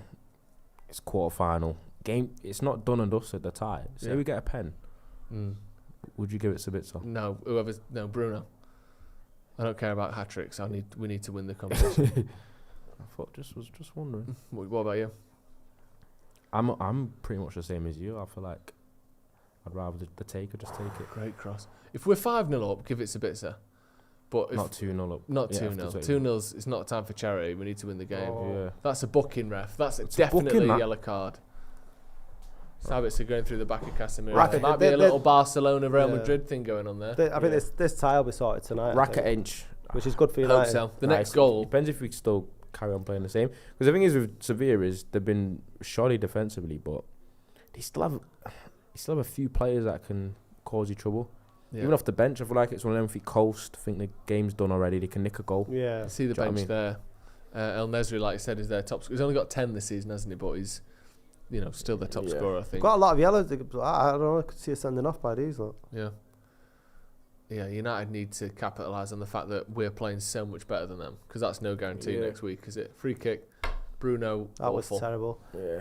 It's encouraging as well, because we were playing Everton at the weekend, and you sort of wondered, was the calibre of football minus scoring the goals down to the opposition? Sevilla are a better team than Everton, and we're still doing a similar sort of thing. Yeah, I'm being more clinical. Yeah, definitely. And Spanish teams have been a bit dodgy in Europe this season. But it's still in a European competition. You wouldn't see Everton doing in at this stage of the competition. I feel like there's a tempo difference that La Liga teams have struggled with. Yeah. The other than Real Madrid. Yeah, even though Chelsea gave him a bit of trouble first 10 minutes, but like after that, Chelsea just arse. Yeah. Good. And Lampard, LOL. It's weird, isn't it, as well, that I think Felix has looked pretty good for Chelsea, but he was bad yesterday. He's just like, he just doesn't. The end product is. No. I was watching yesterday, and I was actually fed. I was talking to Joe the other day about him being world class, whatever. Yesterday, that's when I expected him to kind of come out and perform well, but I think he was very underwhelming. Yeah. Apparently, he's played 7 games against Real Madrid. Won 0 games, scored 0 goals, assisted 0 goals. No, that's the vibe that I got watching him yesterday. I got a mentality concern watching him. He looked like when the games are difficult, he shrinks. Do you know what I mean? Yeah. I don't know, João Felix is giving me a bit of aesthetic merchant vibes. Yeah. He looks pretty on the ball. Do you know what I mean? Yeah. He looks good. elegant, he looks tidy, but is he actually doing anything? Yeah. Yeah, I know what you mean. His numbers aren't great, are they? I don't think. And neither is the team around. Yeah, I don't think Chelsea are going to pick up the obligation of what is it like 75 mil? Is it? I can't 75 mil for him. It'd be dearer than that probably. You think? Yeah, just because. Well, they've already paid 20 though, so maybe that comes off it. I don't see how they could possibly need him. I don't think they do. They've also got Nkunku coming in. So. Yeah. It depends who. Is it not mad? Who the link do you reckon they'll get? It's mad the amount of people. It's mad the amount of people they've signed, and they've already got 2 signings in the summer arriving before this transfer window started. Who they got? Nkunku and who else? That Malo Gusto from Lyon, the right back. Oh yeah. Yeah, they don't need more attacking midfielders though. That's for sure. Todd, what's funny about the appointment of Lampard? He's like, yeah, Hall of Famer. Do you know what I mean? He's a Hall of Fame talent. That was his justification. It's like the most American you can get. Also, why is Todd Boehly the most interviewed man in the world? Why, like... He loves it. No one has been able to stick a microphone under the Glazers' nose for about 18 years. There's been like 2 interviews of him that they didn't want to do. Yeah.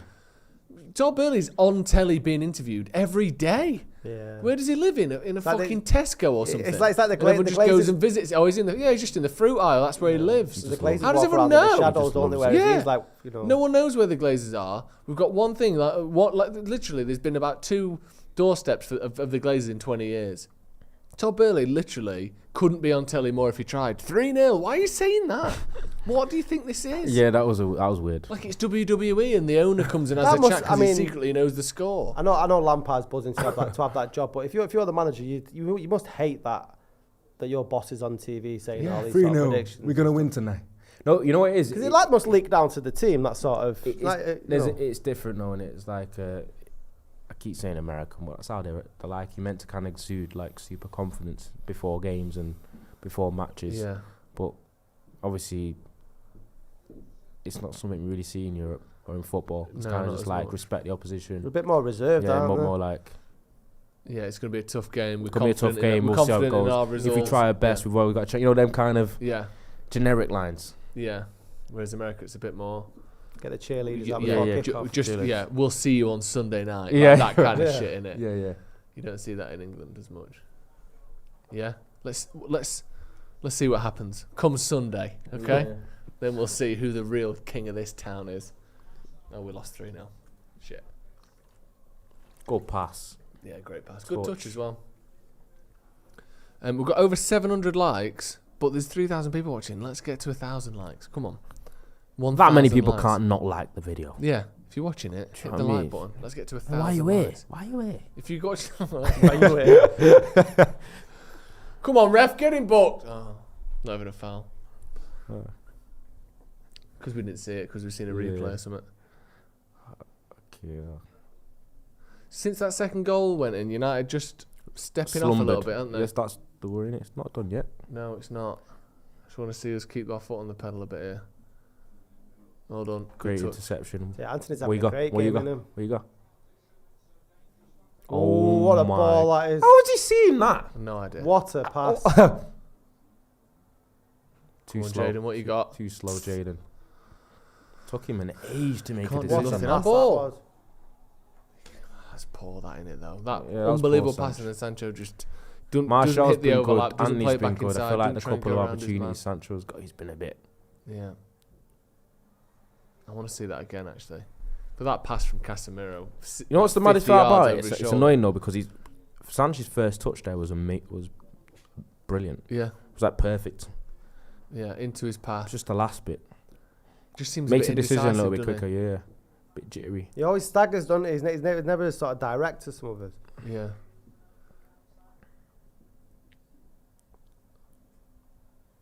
Hold on, Bruno. Keep the ball. Good pass. And again. Wide. Brilliant. God, Bruno just everywhere, isn't he? Martial again. I know. On the link up. Nice. Give him a shout. He probably even shout Wan-Bissaka, I don't reckon. Get out of the way.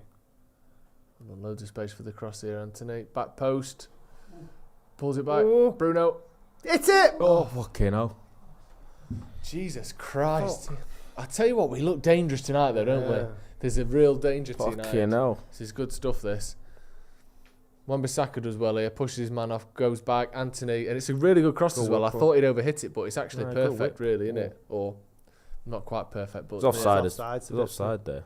He don't touch it though, Sabitzer. Has the ref not give it? No. That's one of them where it just gets only offside once it goes VAR. Yeah. Surely he's off there. Sevilla's line must be all over the place. Yeah, it actually is, I could tell. Because the man nearest the player is always playing them off, he looks, but they're still on. Yeah. Because it was the same with the Sabitzer goal as well. Yeah. It looked a bit like... Both of it? Oh, yeah, both goals. Yeah, it looked... Back to the keeper. Sabitzer hat-trick and Joe rocks the Sabitzer bun. I mean, I kind of have already, really, innit? It's not far off. Martial's looked good tonight, hasn't he? He really has. His link-up play has been crisp. Which one? Pardon? Sensations, quavers.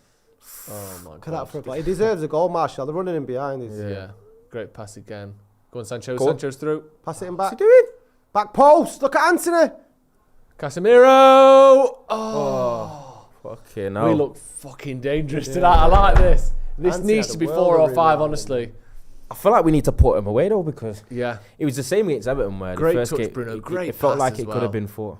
The weight on that pass. Yeah, amazing. Right into his path. Anthony back posted him in it here though. Look at all the space he's got. Surprised he didn't try and poke it through his legs. Yeah. I think it's a decent pass to Casemiro there. Unfortunately, it's just on his left, isn't it? Great start from United, this.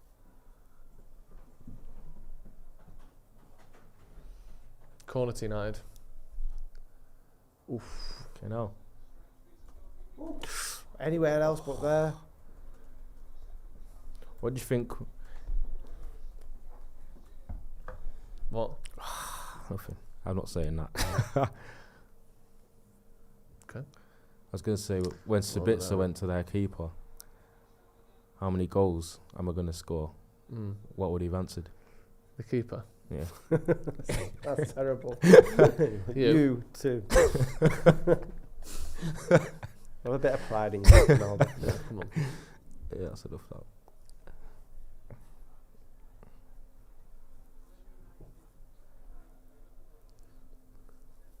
%59% possession to United.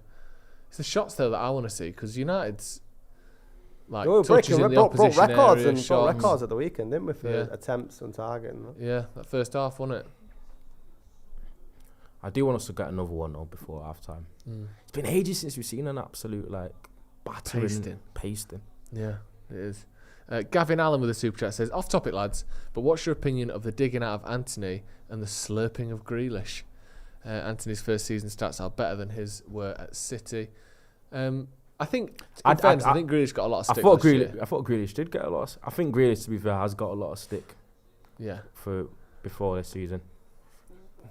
Yeah, but it was always backed up. It was stick but it was always backed up with. But Pep's players always have starts. You know, there was always sort of a justification. That's come for true it. now, because I'm not gonna lie to you. I was one of them. I was really critical of. That is a fantastic pass. Do you think that's going to be the case? But with, he's flying at the moment. Yeah, no, I agree with you. But do you think that's going to be the same case with what's it called? They bought from Leeds. He's Calvin Phillips. Calvin Phillips had a worse first season than Grealish had it. He's barely played, and he was linked with United heavily in the summer as well. Yeah, he got bullet dodged there. He got a head.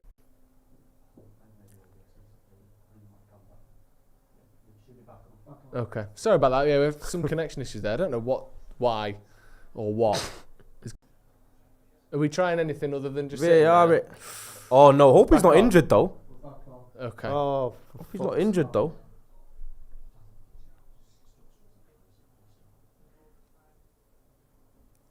Big foul on Casemiro. This. Oh, how's that not a red? VAR? I reckon that should be. It's nowhere near the ball, is he? The only thing that saved him, he didn't make like mad force. Do you know what I mean? It's like he looked like he brought it back a little bit, didn't it? I don't know. I think that's in the Premier League. That's a red card. Lamella is a nasty bastard. It always was. How much? Like better than that? Sorry. How much better is that than the thing that Casemiro's just come back from? No, but that was ridiculous. Potential red card. It was ridiculous what Casemiro was sent off for. I think that's. I think I don't think he'll get a red for it because it's not like egregious. I think they're of a similar severity. Those two. It's one of them where he didn't like. If it was given a red, it won't get overturned. Yeah. But if it's given a yellow, it's not going to get given a red. Because he didn't really apply any mad force. Dangerous though. Is that still the case, or is that just like a ghost of the past? I don't know. That just stays there now for the rest of the night.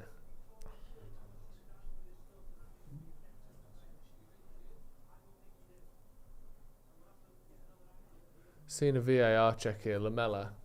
So, do you know what this reminds me of? I'll tell you what that is like. Do you remember the red card that Pogba got against Arsenal? Yeah. And find it. This. I don't know if it'll be like it when we see it. Check over. That's worse. That's worse. That's miles worse. It's a similar style of his legs like on the floor. Red. That one for red would be a bit harsh because it's not a great tackle. It's almost, but it's like he didn't like fully commit to it. No, it didn't like it was an intent. It was just really sloppy round. Yeah. It's a sort of yellow and a half, that in it. But you round that down to a yellow probably. Oh, it's always round down.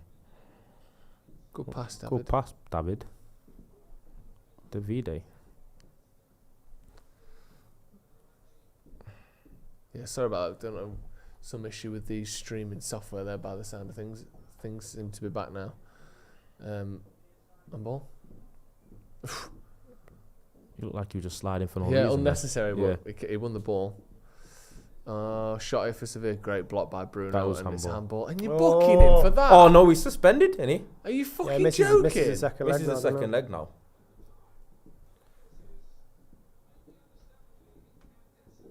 He's about 2 foot away from it. That looks a harsh booking, that. Can't get booked for that. What's he meant to do with his arm? It's not up, it's like yellow? There. It's just very slightly off his body. It's ridiculous it's a free kick, never let alone a yellow card. How can that be a yellow? Ref's a weirdo.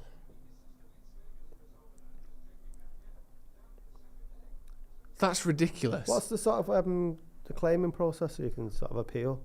I don't know if you can appeal a yellow card. No, you can't. That's mental, that. You should be able to appeal a yellow card if it leads to a suspension. Yeah. When you think what Lamella just did to Casemiro and what Bruno's just done are deemed of the same danger to the game of football as each other. That's just ridiculous, isn't it? That is an awful yellow. He literally goes to slide and his arm is like that much away from his body. It just makes people more nervous because up here. He's like that. I'm not a big fan of United without Bruno playing. No, I'm not. In terms of an engine endeavour kind of tempo setter standpoint. So I feel like I'd like at least 2-3 clear goals without him playing. Yeah. And now you got Rakitic over free kick to Sevilla, perfect position over the bar. We need to get 3 or 4 tonight now. That's just shit refereeing that. I love how it's always Sancho laid down on the floor in that position. Behind the wall. Yeah. Whippers. So annoying that. What's he meant to do with his arm there? It's like me to you away from the ball when he goes on the floor. Like he's meant to be able to move his arm away in time. Pisses me off stuff like that. Great pass as well there. Unlucky. Lost a bit of control though. Yeah, we have. Feels like the game's just got a bit sloppy. Don't foul him. It's a bit choppy now.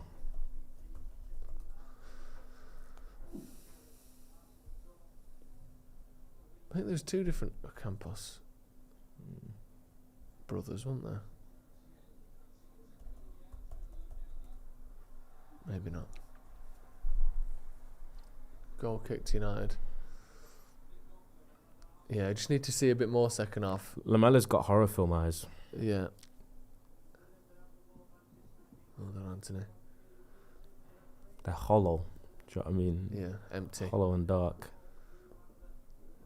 And he has no neck. He's popped it in his jacket, hasn't he? Not great that. Not great that, David. Yeah, just allowing a bit of pressure for Sevilla. Like we had the Casemiro thing and then the Bruno thing back to back, and United have just gone a bit edgy now, haven't we? Campos round Malacia. Ball went out.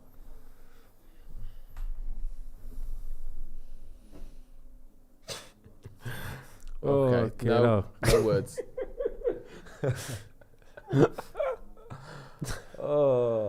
It's well in as well, that's in. I don't understand why. Do you know if the ball's crossing the line there? We're just seeing a replay.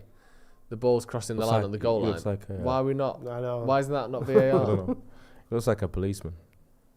Not VAR. Do you know Hawkeye, whatever it is used for the goal line? Oh yeah. Like surely that can just be extended up the whole goal.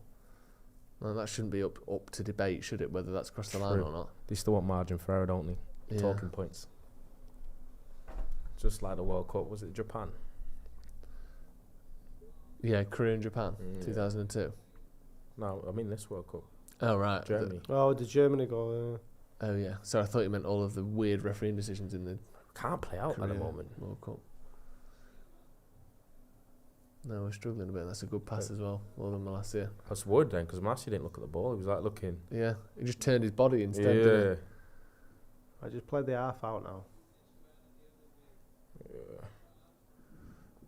Yeah, I don't like. He's got a little bit cagey now, hasn't it? Got a bit complacent after. Yeah, he's offside there, sure. I noticed since the Casemiro foul, yeah, he seems to have got a bit more about him. Yeah.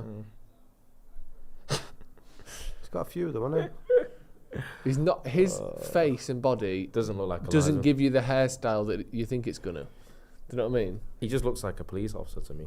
Yeah. Whatever that means. I presume the fitness test for a linesman. He's passed them.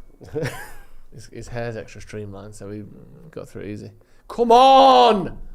Just kicking. Fucking hell! Like stuff like that pisses me off. Just 3 kicks in a row now, just straight to the opposition. Just think we're under a bit of pressure. We're trying to get to half time. The one thing we don't need is to just keep giving it away over and over again. No one can find a pass. Fuck's sake. Feels like we're down to 10 men or something, doesn't it? It's like it's gone all weird, this game. Oh. We don't control games very well.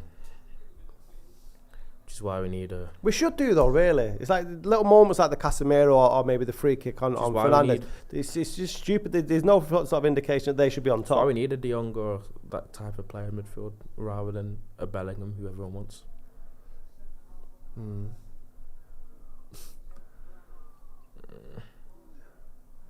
Surprising free kick style there from Sevilla. Yeah. You need a goal and you just pass it around your defence instead. It's very Espanol, isn't it? Go on then. He's got 4 men chasing him down. What's he got here? Canal.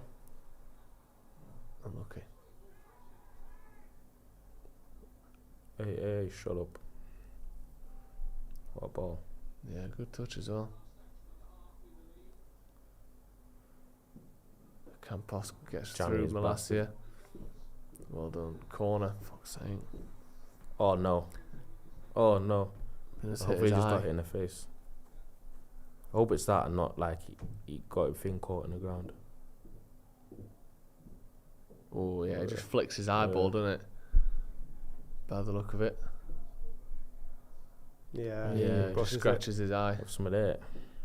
They hurt as well, don't they? Anything in the eye is just horrible, isn't it? Corner to Sevilla. It'd be so annoying if we conceded now. Need to just get in at half time at 2-0. Ball in. Headed. Saved by De Gea at the near post. Strong there, De Gea. Get it out. Move, you bunch of dicks. Yeah, it's goal. Sevilla have scored. Yeah. Fucking it's coming. Since it's 2-0 up, we were. Wait, what? No, he's not give it. Oh. I thought they. But that should be a warning. We need to wake so up he at saves half time. It. Good save, De Gea. Really good. I don't know, kind of just up in the air, but yeah. And then Varane heads it away. I don't know what the what's he giving the foul for? What's the foul for? Yeah, Varane does really well here. Lamella knows he's not winning that either, doesn't he? He didn't even try. Great defending Varane. What did they give the goal for the second? Did he give a goal for a minute? No, he gave a foul. It looked like he pointed back to the halfway line. Didn't for it? that and Sabitzer. Right. Yeah. Foul was it? No, weren't foul. Right, half time. Good. Come at a good time there for United because we were all over the place for the last few minutes. Then, yeah. Sleepwalk. Give us your thoughts on that first half, Ronaldo. I thought the first half an hour, 35 minutes was brilliant. We were relentless. We looked like we were going to score every time we went forward. Yeah. Looked very fluid in forward areas. I feel like we were getting in behind them. I feel like we could have scored even 3 or 4 in the first half an hour. Since then, I don't know if it was the Casemiro tackle or what. It's been a little bit fractured the past 10 minutes. It's looked very untidy. We've struggled to get up the pitch. They've applied a lot more pressure. I think half time came at a good time. We need to regroup because the final 10 minutes was pretty concerning. Yeah. What did you make of it? Yeah, I mean, it was a half of 2 halves, really, wasn't it? I thought we came flying out from the kick-off. Sancho took his goal that was offside really well. But I thought Martial, in place of Rashford up front, has been leading the line exceptionally well. It doesn't look like we've missed Marcus Rashford up front. It was great play with Sabitzer for the goals. He took both of his shots really well. But again, the latter stages, there was concerns, and it was unnecessary as well. We could have just been passing it around and kept control of the game and seeing it to half time. So a lot of mistakes towards that post, the Casemiro foul. We're joined by Joel Bayer from Vibe 5 for the half time. Yeah. Watching that, obviously, big United fan yourself. What did you make of those goals for Manchester United there? Just letting everyone know, I'm going to be fair today. I'm not going to come and provide some of the Arsenal clips agendas. Of you writing poems and coming. I mean, people don't know that you have to play a character a little bit. So when you get these people like, get him off the set, it's just like, calm down. I know what I'm doing. I know what Rio's sending me here on suicide missions. Rio's stitching you up here. I know he really is, but hey, end of the day, it's all content in it. But yeah, let's be honest with you, United have been comfortable throughout. Like first couple of minutes, I reckon. Even though the goal was disallowed, Jadon Sancho's goal really set the tempo. Yeah, it was far bolder than what was going to come. Got the stadium rocking, etc. You're just looking good performances all around. Yeah. If you start from the back, De Gea really hasn't had anything to do besides that last minute there with Niasu's header there. And I think defensively, they've been pretty solid. I've seen Malacia make one little mistake, but besides that, no real problems. In midfield, you can tell Casemiro's presence being back. Huge difference. Again, Sancho's looked bright. I think Bruno's had another fantastic game. He's in great form at the moment. Yeah. He is. Great game on the weekend. He's looked really good, hasn't he? Yeah, I mean, he's played on the right. He's played deeper. He's played in 10 position. You can't really knock him. Sabitzer. What more does he have to do to get a permanent move to United? It's so much better. It's so much more effective, evidently, with the goals that he scored tonight when he's playing in that number 10 role. Isn't he? He's been playing deep, I think, too much. Yeah, but I just think in general, even before he got the goals tonight, I think if you can get him from Bayern for 10, 15 mil or whatever the number, is it 10 mil? 15, 20 million is the all day long. All day long. Yeah. That's a squad player that you need. Do you know what I mean? And in some runs, if he's got great form, he could probably even start some runs. I'm not saying like he should be ahead of, you know what I mean? But I don't know, man.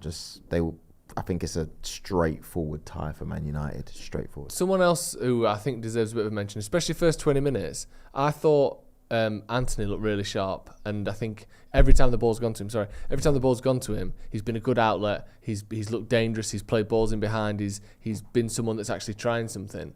I think over the last, against Everton, I know he didn't get the goal, but he was great runs in behind, through on goal a couple of times. Do you think he's just having a bit of form in the last couple of games? It seems like it, and I think a lot of United fans, rightly so, gave him a little bit of stick because he wasn't playing fantastic post the World Cup, but he does seem to have turned the corner now. I think he was United's best player. I don't think he should have gone off against Everton. I think both me and you were talking about that, because Fernandes was finding him a lot on Saturday in a similar sort of way today, and he has been really dangerous. More so when you compare him to what Sancho's been doing down the left-hand side.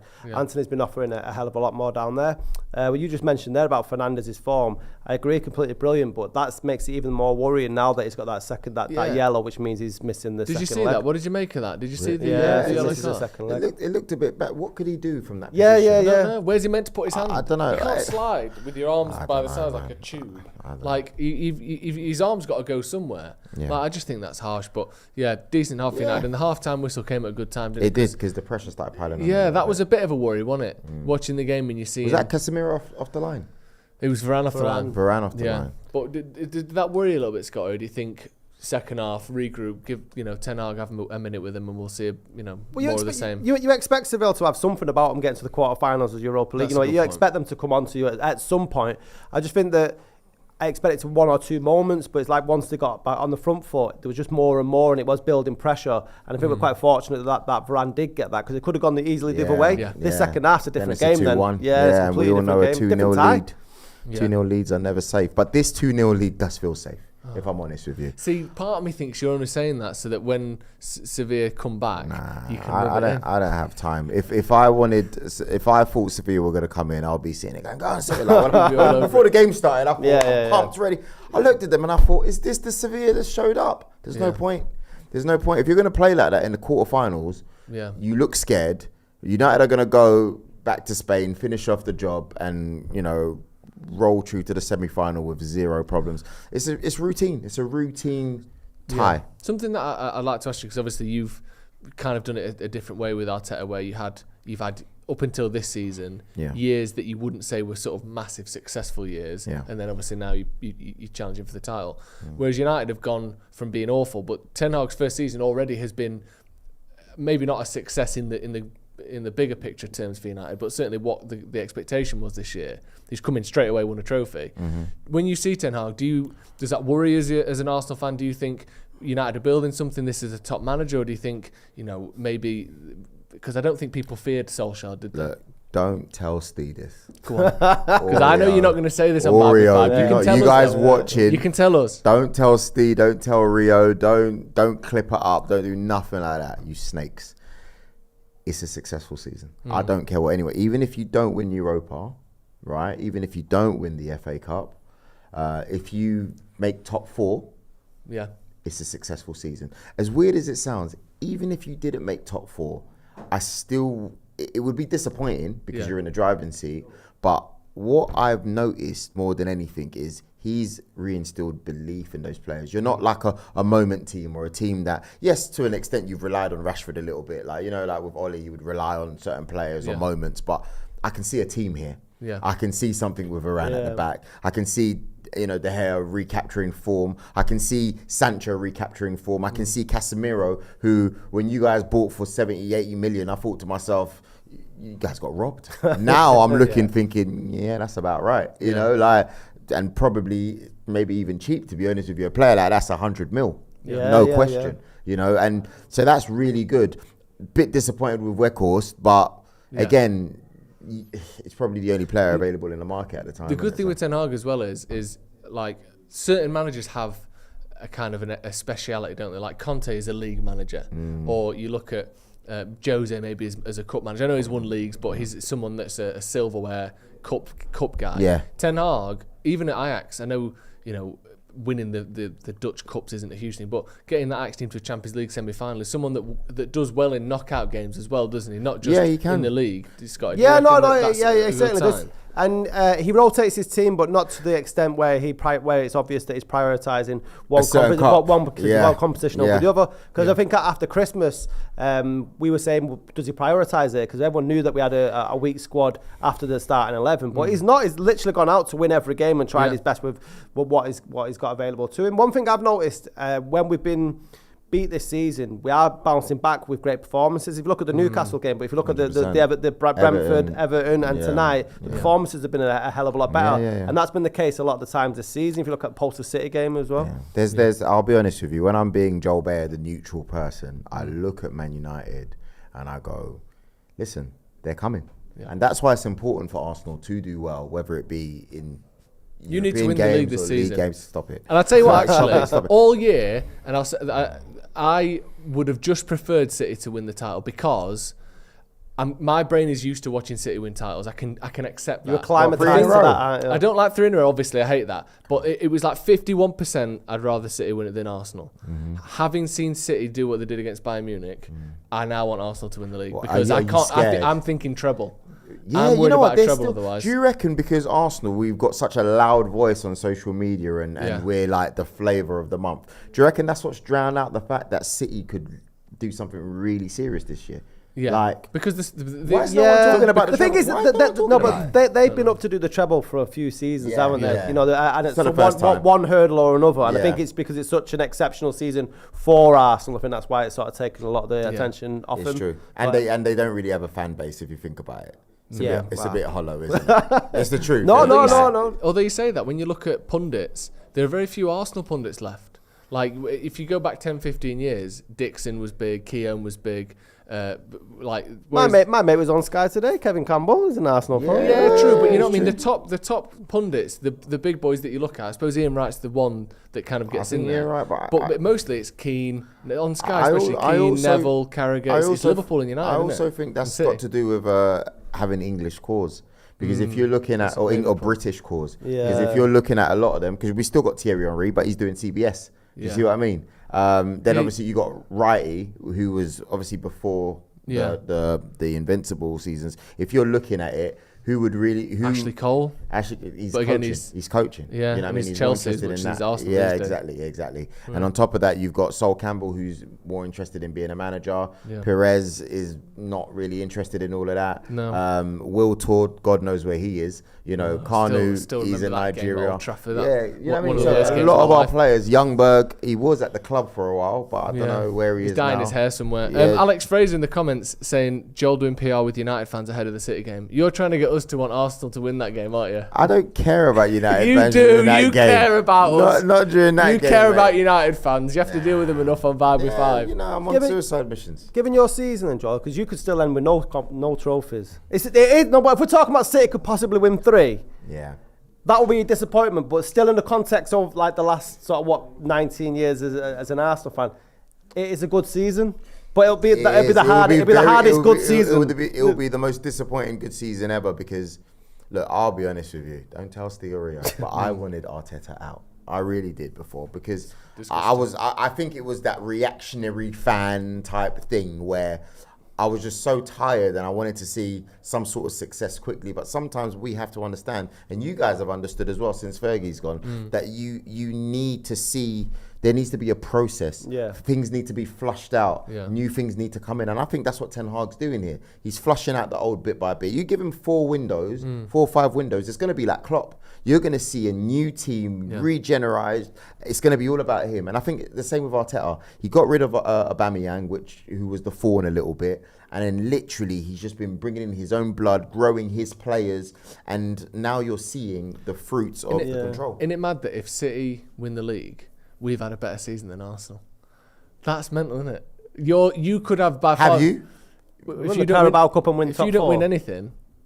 honestly, I wouldn't say that's a better season than us because I don't care about the Carabao Cup. And I would take second because with where we've come from... So you'd rather finish second and not win anything than finish 3rd or 4th and win a couple of trophies? Yeah, because it's not just finishing second if we do, which we won't, but it's...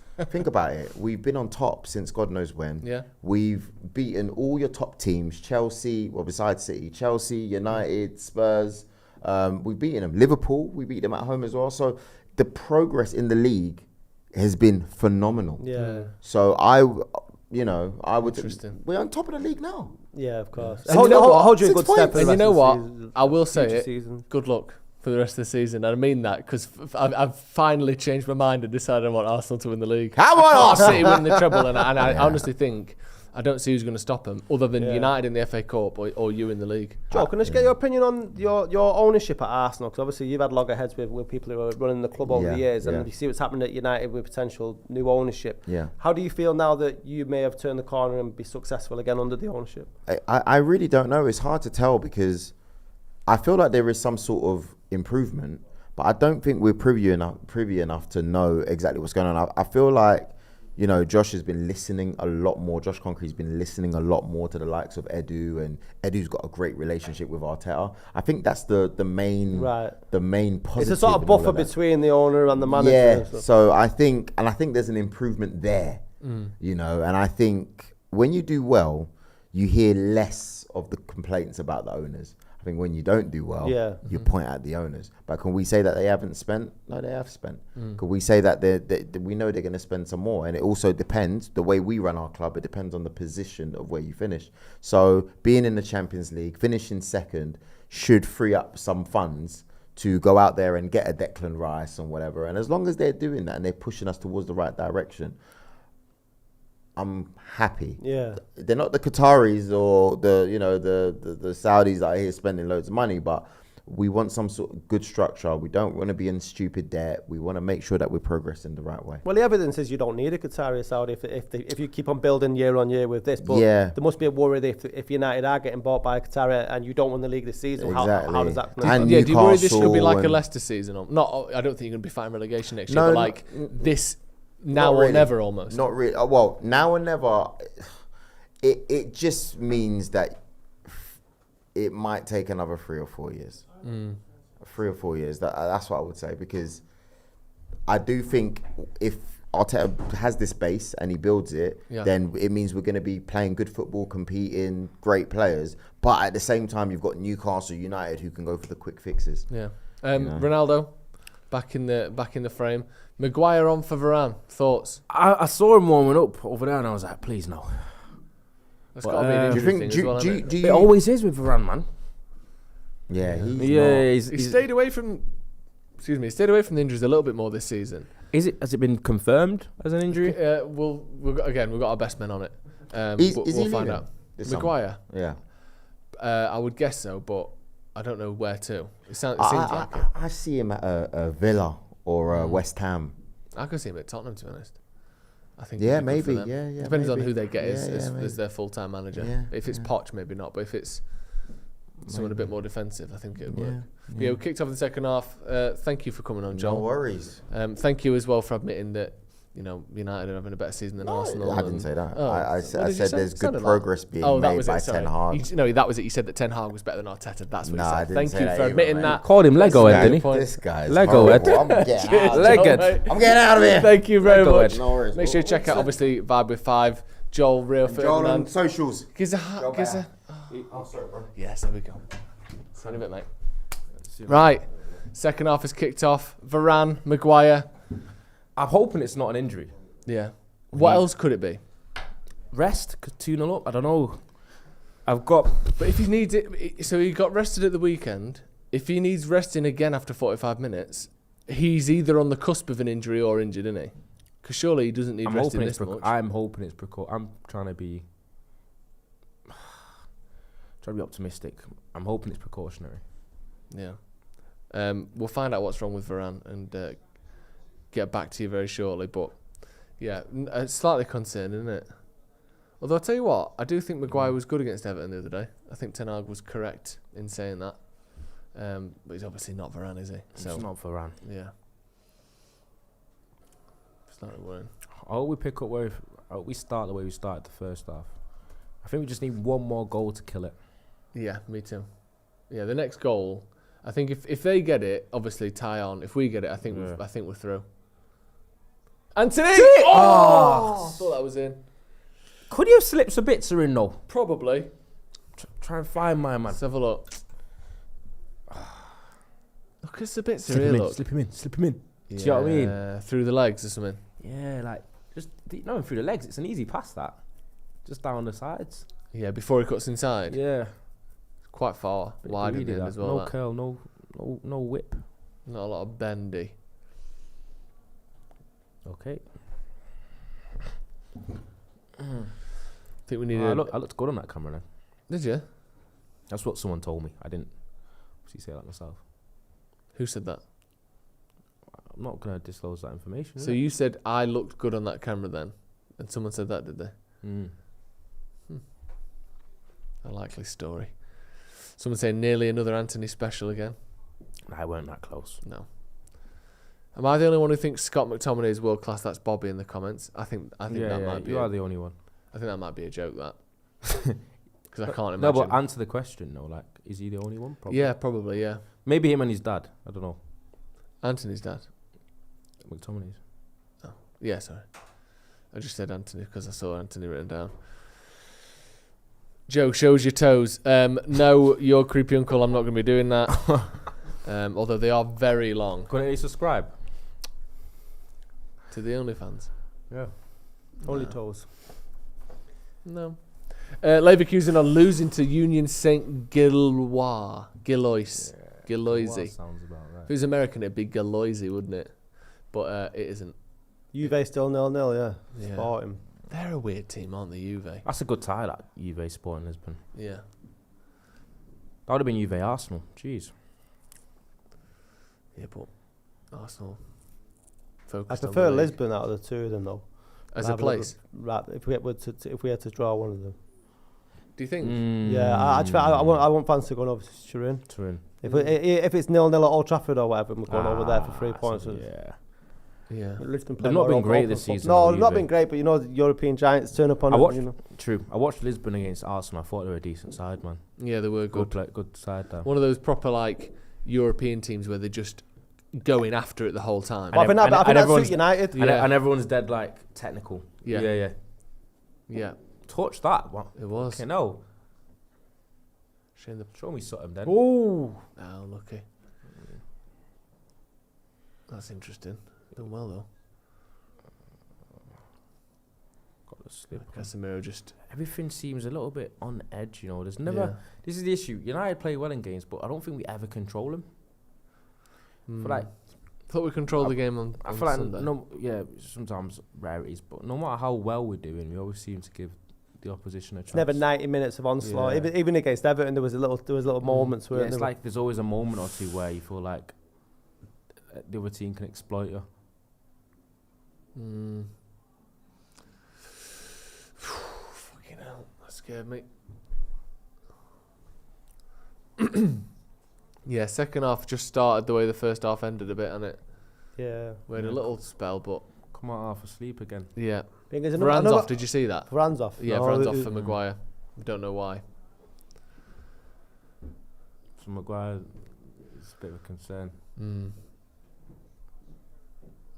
He's not been bad though. You got to give credit to him. Me and Jay were talking about this the other day. Like since he's coming in, we talk about confidence in Wan-Bissaka. I know he's not brilliant, but he seems a little bit more confident. And you'd have thought a player that had sort of been replaced in the starting lineup. You know, it might knock him. I think he's someone that, in fairness to him, I know he said some things where you kind of go, you sort of roll your eyes a little bit about, you know, I don't need to prove myself, this, that, and the other. He's never kicked up a fuss about not playing. I do respect that. Like, he said, I want to play, I think I'm good enough to play, things like that, but he's never said, you know, this isn't right, or nothing like Ronaldo, or, I'm looking to leave. He's never said anything like that. If it was another one of the players who left in the summer or last season, and he had Alan Bleeks coming out of the changing rooms, there were different characters out there who are happy and stuff. Subtle and sort of, you know, what would you say, kind of innuendo-riddled Instagram posts from players or players' brothers or this person or agents. Or stuff, like, in fairness to Maguire, there's been nothing about him being pissed off at not playing, which I think is good for the team. And as a captain, he's a professional. You'd expect that, but he's been professional, especially when you compare him to someone like Ronaldo, who people can't stop saying how professional he is. Doing one of the most unprofessional things I've ever seen a footballer do. Come out and do an interview basically slagging off the entire club and manager. Like whilst being employed, whilst still playing for him. At least he has been professional about not playing. A little literal breach of contract, that surely. Probably. It was close. Well, they investigated it, so it was either on the line or near it. Drinking big waters. Can I taste some of that? Well, there's not. I mean, it's mostly just spit left. Isn't it? No. You can have plenty of that. Did you get some cake? Sorry about that. I did. Was it good? Cake was lovely. Was it? I think it was a little Sainsbury's finest. It's Ethan's birthday on Monday. Ah, right. How old did he turn? What? How old did he turn? I think. Well, he hasn't turned yet, but he'll turn 24, I believe. Big day for him. Big day. Yeah, not yet though. Monday. Jordan, is it? What did he say? The Jordan year? Or is that 23? What? Did he say Jordan year? Innit? 23. What's that? Was that his number? Yeah. Yeah. Okay, no. Beckham year, I call it. Go on then, Sancho. Kobe year then. Yeah, we could. Oh, shit. Been poor today, Sancho. Yeah. Just a lot of near misses, isn't there? It's just not clicking, isn't it? I think everyone was rooting for him to come back from that time off. Yeah. All guns blazing, but we talk about Martial's future at United. He's got to start clicking next season. If he doesn't start next season, for Sancho. I think the front three have fell asleep after half an hour though. Yeah. Yeah. Thought we were in for a little bit of a virtuoso. Yeah. From United, but I think we might see a bit of Eriksen and Weghorst at some point. Hopefully not Weghorst. I don't think that'd be a bad idea. I don't know. I'd like to see Martial stay on here. I think he deserved the goal after his I would actually like to see Martial play on the left. Yeah, that's what I mean. Yeah. Slip him on the left, Weghorst up though. front. Sloppy that. Gone really. Yeah, it's weird, isn't it? United just almost. Do you know? Obviously, we're not Real Madrid, but I thought there was a case yesterday to be made that Madrid kind of were like, right, we've won this, and didn't really hammer Chelsea the way I thought they might. It's almost like United have gone 2-0 up. That's us done. Yeah. Go on, Sancho. Do a bit here, lad. That's not enough, is it? Never. And also, the other thing with that is Sancho there. There's no chance he's getting that ball. Is there? Like, he boots it. Like. Yeah. It's a good shift, but I feel like after the first one, he should have not played it off. No, it's terrible. It's like we're trying to buy a penalty, that. Yeah.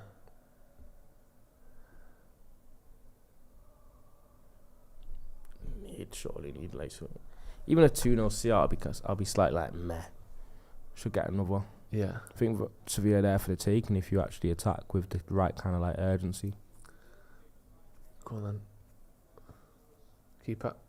Yeah.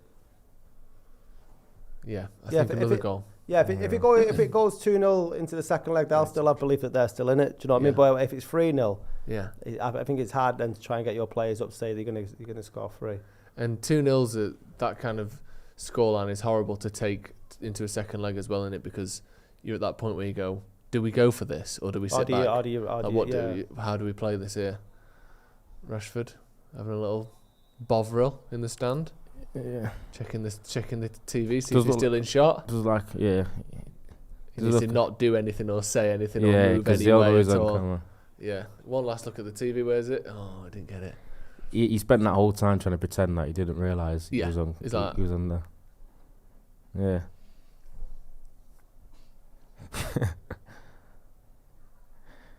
What baited him out was the people he was with. They were and they were like, they were doing the proper like act normal poses like that. I mean,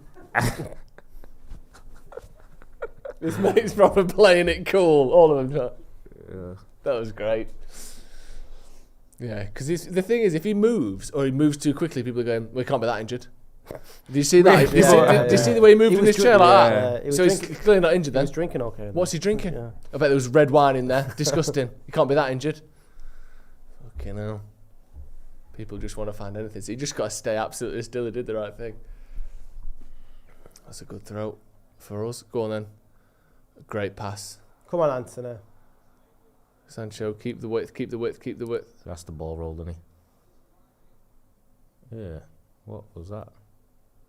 Kept it just about. That was a great. That was actually a great ball. I actually think Martial just weren't really like centre forward alive to that. Yeah. I feel like that's Cavani kind of. You get something. Look, he just stood still, not really moving. Just sort Do you know what I mean? He was like, yeah, chases that in. Okay, no. Well done, Martinez, as always. That's a shit pass from Casemiro. It's like there was 2 players there and he went, I can't get this wrong. Oh, come on, ref. Can we get a booking here? Casemiro's having a day today. Minimum. What are we on about? Can't kick someone in the face.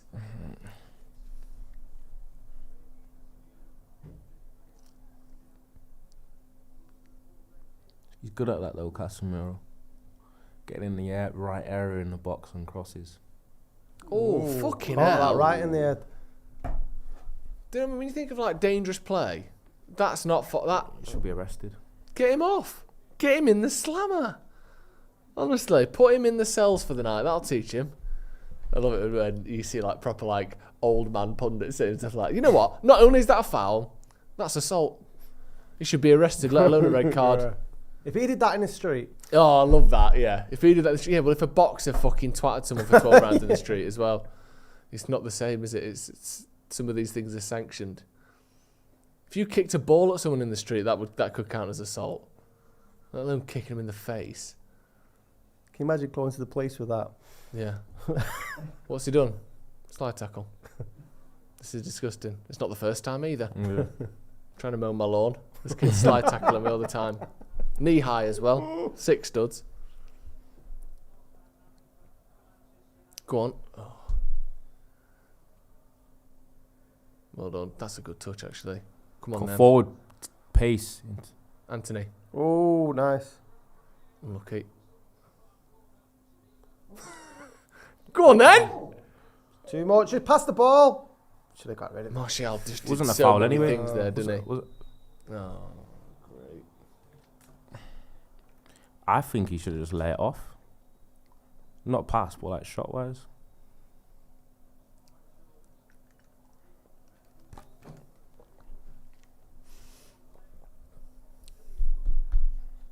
Ericsson. Man. Do you like him? Yeah. Man of faith. Is he? Christian, isn't Who do you think's gone off? Sabitzer. Sancho. he? He might do. Might put Bruno out wide. Sancho or Sabitzer, I think. Neither of them have done much in the second half. Sabitzer's on a hat trick though. Yeah, but it's not sympathy FC, is it? It's let's try and win games FC. Yeah. Well, yeah, I don't. Yeah. If he's not, yeah, no. One of them two for me. Who do you think? Yeah, I mean, if it's on an overall game performance, I say Sancho's probably one of the worst players on the pitch for United. Yeah. What's happened here? Is that not a foul? He took it quick and fucked it up anyway. Yeah, I'd just like to see United hold the ball a bit more. I think obviously Ericsson should help with that. Yeah. Just not only is there a couple of bad decisions from Sancho, there's a bit of bad luck as well now, which doesn't help, does it? Oh! Why is he not past Anthony? I thought he'd gone to Anthony. All right, this is what I mean. All right, once a game, yeah, Bruno will do something where you're thinking to yourself for the next half an hour, what was he thinking? Yeah. He had free pass. He had Anthony breaking away on the right side, and he decided to pass the other direction. Most of our stuff. Someone's got to go central. Someone's got to go wide here. Cutting in here again. Here we go. One. Back post. Anthony. Yo! Inside of the post. He's so unlucky there. He's had a great game, hasn't he, Anthony? Yeah. He's been last couple of games he's been good. He just hasn't managed to get a goal. That's really unlucky there. He does so well. Absolutely. Put man on the slip and slide. It's right in the top corner as well. Inside of the post. Back out. Oh, it's unlucky. Unlucky indeed, that. I think that needs coming off as well. Oh yeah, triple veg. Elanga, Ericsson. I mean, I'm going to guess Martial's coming off because he's not played 60 minutes in 3 months, has he? Took Bruno off as well. Bruno off, resting him for the weekend. It's got to be on it because he's not playing next week, is he? they are leaving a lot of space in behind when they go forward. So at least Alanga can be somewhat effective in that. Yeah. Martial. Yeah, getting behind, square it to someone. Weghorst. Who's come off? So Alanga, so Martial off, Bruno off, and I'm going to guess Sancho off. Correct. Yeah, sure. For Elanga, Ericsson, and Weghorst. Yeah, hopefully. When's the last time Elanga's played? Yeah, it's been a while, hasn't it? He's on the left-hand side tonight. Mookie, piss off then. To the left. Sancho looked a bit frustrated by then there, didn't he? Just a couple of mistakes and mishaps. No.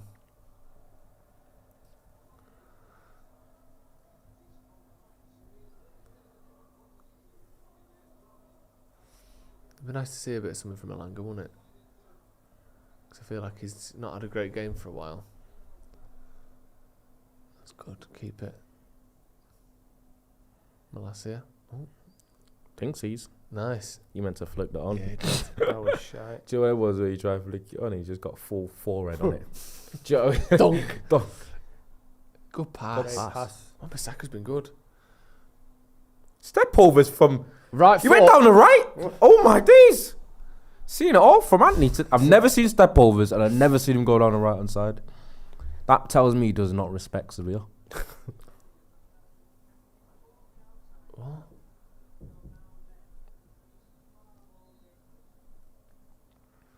It's funny though. I think he's been good tonight. He did use when he kicked it with his right foot. He looked like an under 5. Yeah, he's scared. Yeah.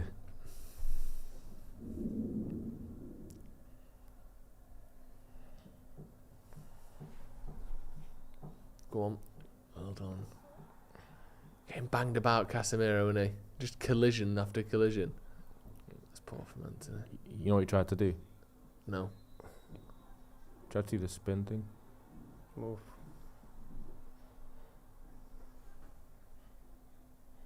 What's up?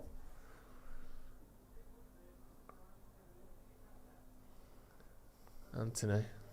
He's good for one a game, aren't he? He's small man syndrome. Oh, come off it. What? So what we're on about here? Red card or something? Probably. What's the suggestion here?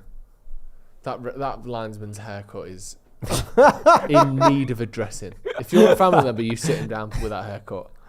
He just doesn't suit him. It does. That haircut looks like a dare. Do you know what he does? He looks like.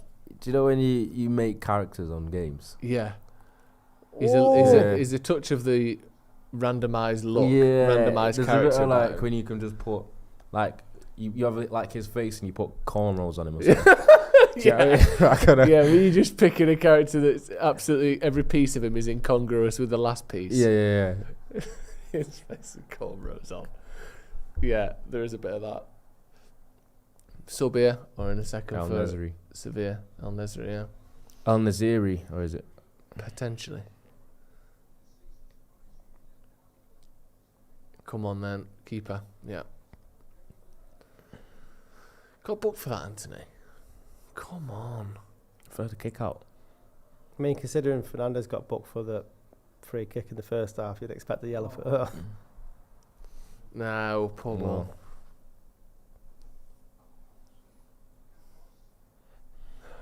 Just worries me this a bit.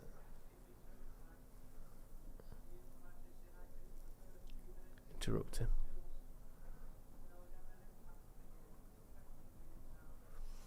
Yeah, Lamella coming off.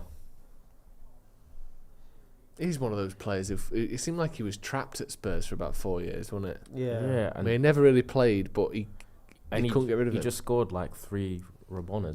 Didn't that Rabona is one of the best goals I've ever seen. Yeah. Do you know the one from like 20 yards out? The one was it in Europe? Yeah. Everyone remembers the Arsenal one because the Arsenal one got like a little P-roller, wasn't it? Yeah, he got Puskas nominated, but there was one that he scored in Europe was like from the edge of the box. Yeah, that's what I'm on about. Yeah. That was better. Go on then. Go. Oh, you lucky bastard. You got lucky there. You got really lucky. Shocking touch. So he's Navas on. He looks like it. That's 16. Do you know what? He has the body of like a year 8. Yeah. Oh, come on. Yeah. The ref's just going for it now, isn't he? What? One more roll.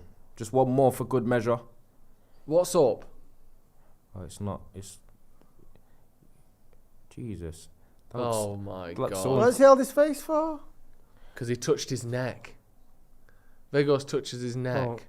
The side of his face. Why did he spin so much? He's going down spinning. Like, he's still down screaming. What are you talking about? He's holding his face with his neck as well. Like he's hitting with a fucking baseball bat. It's so jarring. He's been down for like 45 seconds now as well. It's not like he just did it to get the foul and pop back up. What are you doing? Oh, No, honestly. get the sponge. What is the intention of this? Wasting time so it's you finish the game losing 2-0? I've never seen a team with the number of Europa Leagues on the sleeve before, by the way. That's the most severe thing of all time, that. 6. Yeah. You don't know when you see a star. Even fucking Forest have got 2 Champions Leagues. They've got 6 Europa Leagues on the sleeve. I love that. Real severe. Just. He's got the fucking physios on! He's got flicked in the side of the head and he's got the physios on. What is going on? Yeah, get the stretcher out. Not even the normal stretcher. Do you know the electric one? It's like a little it's like a quad bike. Get that one on. Actually, just bring the whole fucking ambulance on. Ambulance? Bring the ambulance on the pitch. Get the ambulance. Have you seen that meme? I don't know if I have seen that meme. I'd like to though. Sounds nice. Why is the body there? Get the ambulance. Look at that, Yella. Yeah, for you, for being a dickhead. Like Look how wet the side of his head is. I know how I'll fix it. Just squeeze some water on him. H12. Stop it, mate. Asking for a booking. Honestly, embarrassing. That fourth official looks so good at swimming. Have you ever seen someone who look more like they would be incredible at swimming? Oh my God. He looks like a lifeguard. I think he looks like a former Olympic swimmer. If he is. So Montiel's managed to recover that was from weird his because severe Wan-Bissaka concussion. was chasing that, but then when he started giving up and jogging, it looked like he was still going at the same speed. Go on then, Vegost. Oh. Ericsson with almost one of the most fortunate assists of all time there. He's still fuming here, look. Still has to go into Vegas now. No. Chill out, mate. They've got former beef. Have they? The Holland-Argentina game. Might be a bit of that. Point. Is he not like... Is Weghorst allowed to go to Argentina? I wouldn't have thought so, no. For what he done. Oh. Such a good goal, that as well. That's one of the most iconic goals of that last World Cup. I think maybe the most, actually. What? No, other than the final, that Weghorst free kick. Yeah. You're not giving that? Great. The ref's given every. Go on then. Oh. He actually will be banned. Go on, Elanga. Elanga just doesn't look sure, does he? That's good though.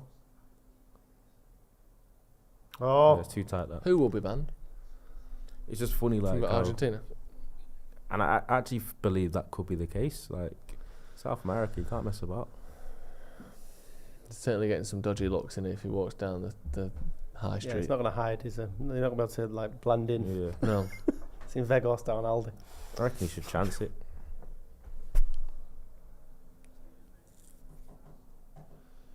$20 minutes to go. What do you want to see from these last 20 minutes, Scotty? Another goal. I don't another goal. I just don't like the idea of going over to there minus Fernandez trying to, I don't really fancy sitting back on a 2-0 lead.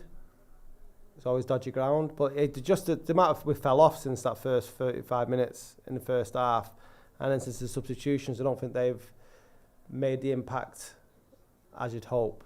I'm not a massive fan of Elanga, Weghorst, as much as he's become a cult hero for being not very good. You're hoping for more when you're in the quarterfinals. Yeah. So I don't know if it comes off someone's backside and goes in the back of the net. I'll be happy with a 3-0. He loves a booking, though, this ref, doesn't he? Yeah. Acuna there getting a little bit of his own back on Anthony. It's like the referee's practicing quick draw. But he's been brilliant. It's like Ronaldo was saying, step overs and going outside the man and everything. It's been a good couple of games for Anthony. Be nice for him to get a goal though, wouldn't it? I think just to sort of cap it off with a. Especially how close he came when it in the bar as well. That was a sweet shot. Just cap off. It's a new era. Going down the outside. Who's that coming on? Cecil. That's the player. The one who used to play for AC Milan. That's the player I knew. Yeah. He was at Liverpool Academy. What, when you were there? A couple of years older. He was very highly rated. Yeah. Well, he was at AC, wasn't he? Yeah, he did. Yeah. He was like. Oof. Sorry, who's the foul on there? He's on against Sabitzer. Fucking Sabitzer's just been DDT'd through the floor. Look at that. Look at it on nowhere. I don't quite see how Sabitzer's fouled in there. It's because he headbutted the flying carcass that was above him. Yeah. That's like you know when you see like a twister and a cow just flies through someone's front room. That was like Sabitzer just stood there. A man is just on his head. What's he meant to do? He could have got out of the way, John. Yeah, he should have got out of the way. And then got penalised. Yeah, broke his neck and got sent off for it. Alpha Omega says, "Am I alone in wanting Weghorst as a squad player? Very positive from us tonight." I think you're alone. I don't think they're alone. Actually, I think not necessarily with us, but I think there is quite a lot of positive sentiment towards Weghorst in certain. That's it. I think there's a sentiment because he's a professional and he's tried his hardest. I'll take him if he plays for free. Would you? That's quite harsh, actually, isn't it? If the sort of evidence of what Martial's played like tonight compared to what Weghorst has in the last sort of 19 games, I'd be more inclined to keep Martial out of the started really well. Yeah, he first did. Half hour, but then and there's a goal in him. Half an hour after that, he didn't. He just the whole front three just went a bit quieter. Yeah. Apart from a few moments from Anthony, and then Anthony's come into the game again. Since the subs look like our best bet all game. I mean, I think Weghorst would be happy to stay there on like low money at Old Trafford. These are the sorts of goals we concede where it's just bobbly shit. Remember, it was against Liverpool. I think like they scored like 3 goals where every loose ball just bobbled towards them. Yeah, they rolled that day, didn't they? Of course, and then not one since. Was they not? Nope. Jesus Christ. Everything's just falling to them at the minute. We need to ride this out here. They've lost every game and drew the Arsenal. Oh. Well done. Sorry. That was good by Wan-Bissaka there. Go on, Anthony. Yeah, they're just pushing it now, aren't they, Sevilla? Turning up the pace a little bit. A goal either side there changes the fucking dynamics of this fixture altogether. Them two having a right little battle, aren't they? At it, I love it. I think there's a little Argentina-Brazil rivalry going on there as well, maybe. Yeah. I bet they fucking love that as well, don't they? Yeah. Screaming at each other in the face. Some players get going off that. Yeah. Might have woke Acuna up. I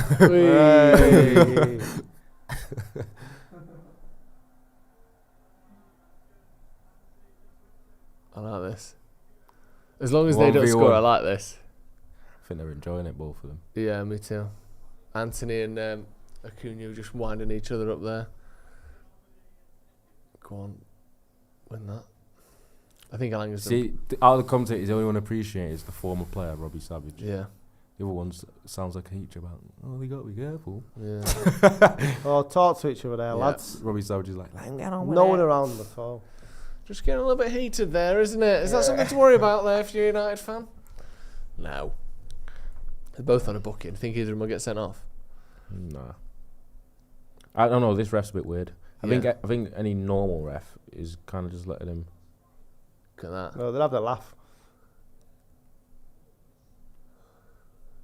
Yeah.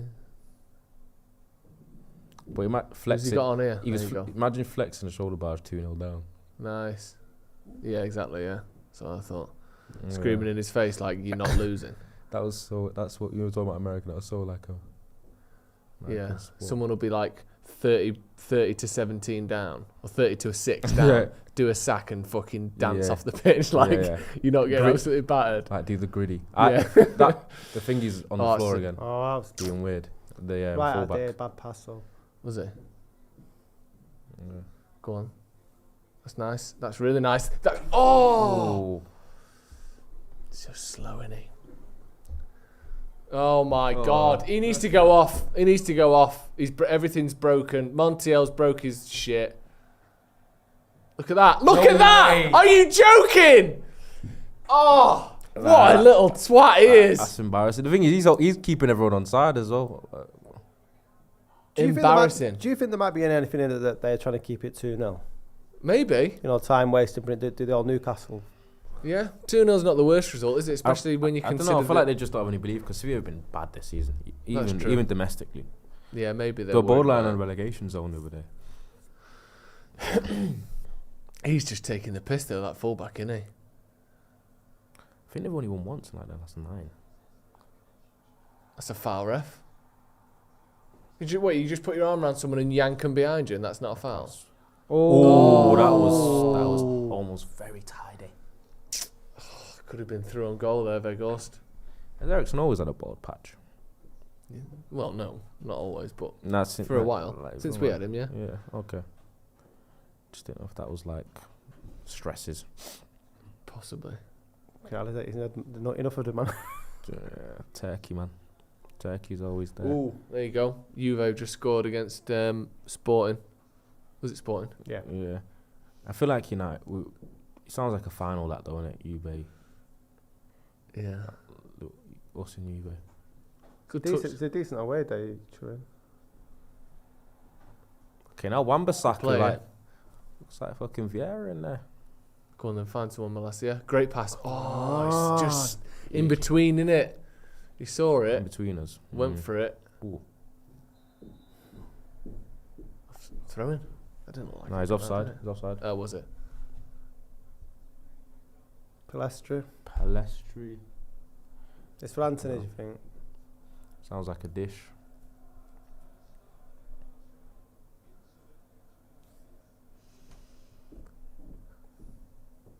Yeah, maybe. Good touch. Just sticking to his foot there.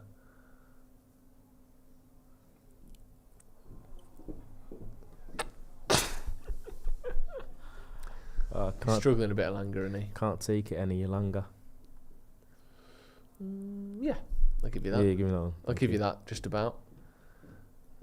Yeah, I feel a bit bad for Langer, really. I think probably best for him to maybe go somewhere else at this point. Isn't it? That was so politely rude. I'm just trying to be nice because right now, let's walk off and find somewhere. Yeah, finish the game. But I appreciate that he got overplayed in a season where it was probably the worst season to try and come through as a youngster at United. Like last year, we were so bad. I think he's been good when since he's come on, you know.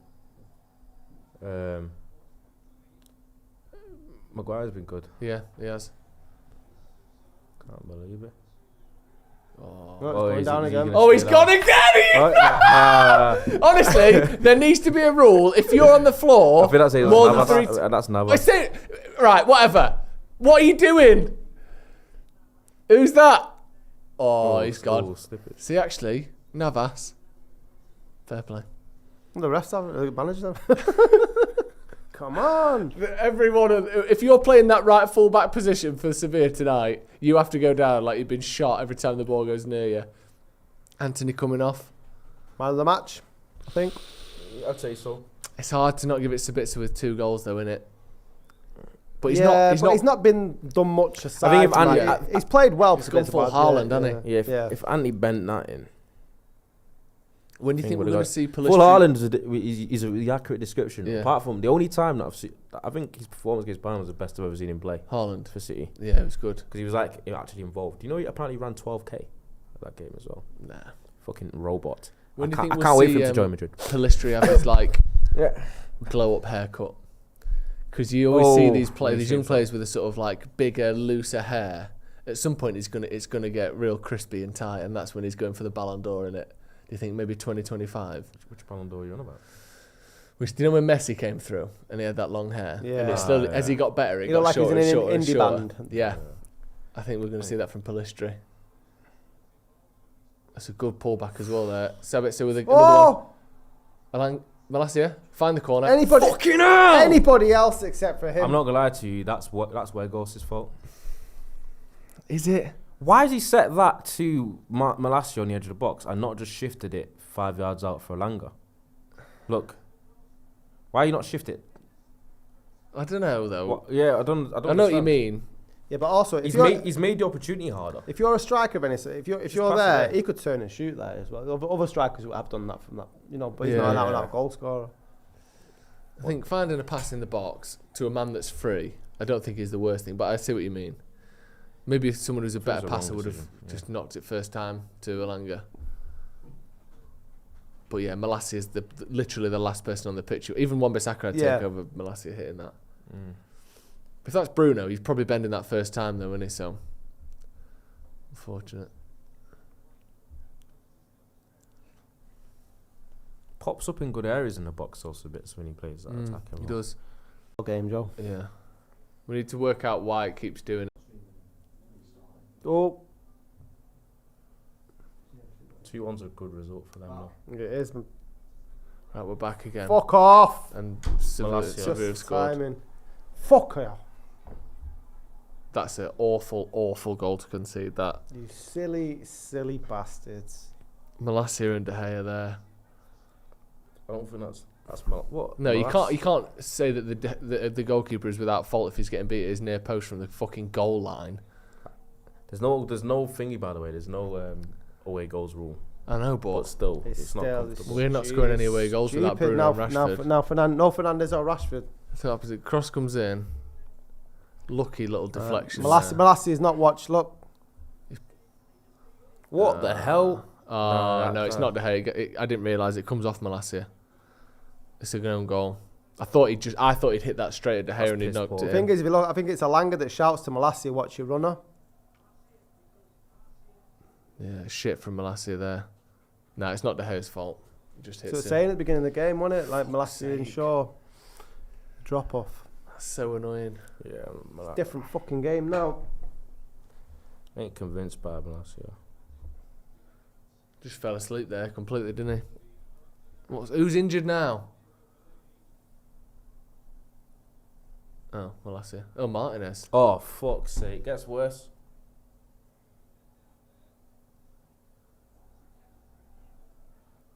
Oh, ankle. I hope that's not Achilles.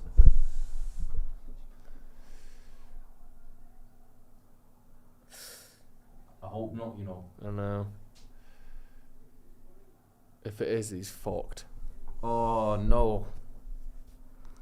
Oh, no. It's that looking around like someone's kicked you in the back of your leg. That's not a good sign, mate. No, it isn't. Fuck. Can we not get a stretcher? Why is he being carried off? Yeah, I think he's done it, Can we get... Sorry, is this the best facilities we've got? 2 opposition players to carry you off? I guess they're his teammates, aren't they? But even so, I won't mind medical staff carrying him instead of... Are we still on? Yeah. Are we? Yeah. Oh, man. Sorry, maybe we don't want to... Oh, fuck. I think that if that is Achilles, that's really bad.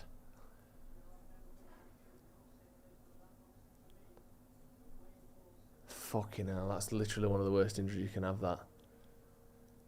That's like till next year. Yeah, that's a year out, and then sometimes they just never get better. Or never get right.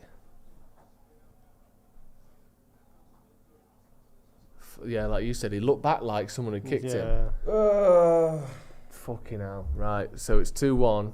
We've got no subs left, and Martinez looks to have had a serious injury there. So we've got 10 People men are saying done for the season. Achilles, it's a lot worse than that, mate. It's at least 9 months. That's like he's back for Jan.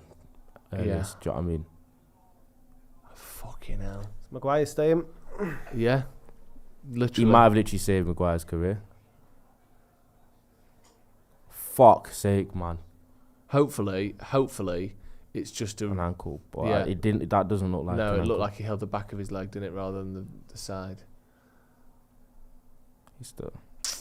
He's not had any problems in the past, has he, injury-wise? Not that I'm aware of.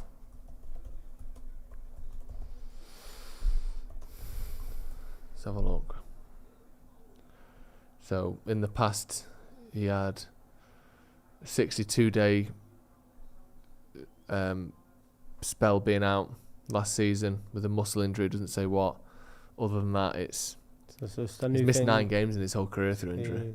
Although I don't know if they track stats in South America. That's the thing. If you knew, like, you know what a twisted ankle is like. I know. Like there was That a look looked at those. different, Yeah, didn't it? yeah. Fuck me. That's not a foul. Come on. Ericsson, come on, not be losing the ball. He brought on to frigging calm things down. Scary that. Considering how this game started, I didn't see it finishing like this. No. It's been like 4 games in.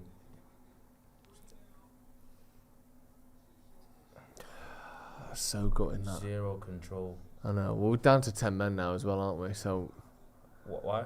Because of Martinez. We haven't got any subs left. No one's come on for Martinez. Shit. They smell blood, you know. I know. And for good reason. Not Suso.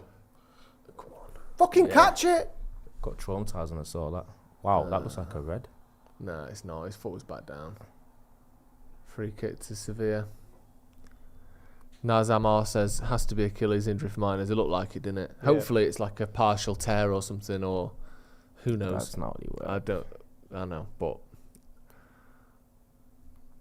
is that even a foul? Did he book him for that?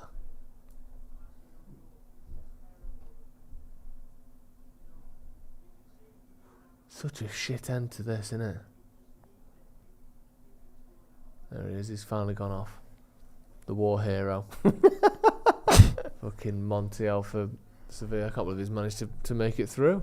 Yeah, he'll be back like. He'll be getting some sort of medal in the post if for it that. is Achilles, he's back like Jan next year. Yeah. Earliest, do you know what I mean? But you see athletes doing Achilles, and it's like, I don't want to overhype anything, but it can be one of them that isn't ever quite right. That's a terrible injury to have that. But yeah, we don't know what it is. We don't know how severe it is, and there's no point. You can't have fear the worst, though, can you? Just get through this next friggin' 3 minutes or whatever it is. Yeah.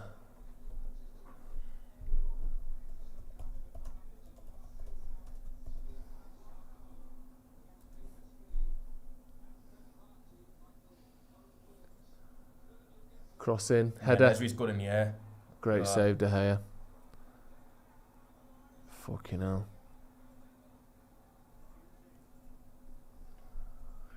Clinging on here. Absolutely holding on for dear life now, United. 10 men. Players out of position. Second string attackers on the pitch. 6 minutes. Yeah. You take 2-1 now, wouldn't you? Yeah.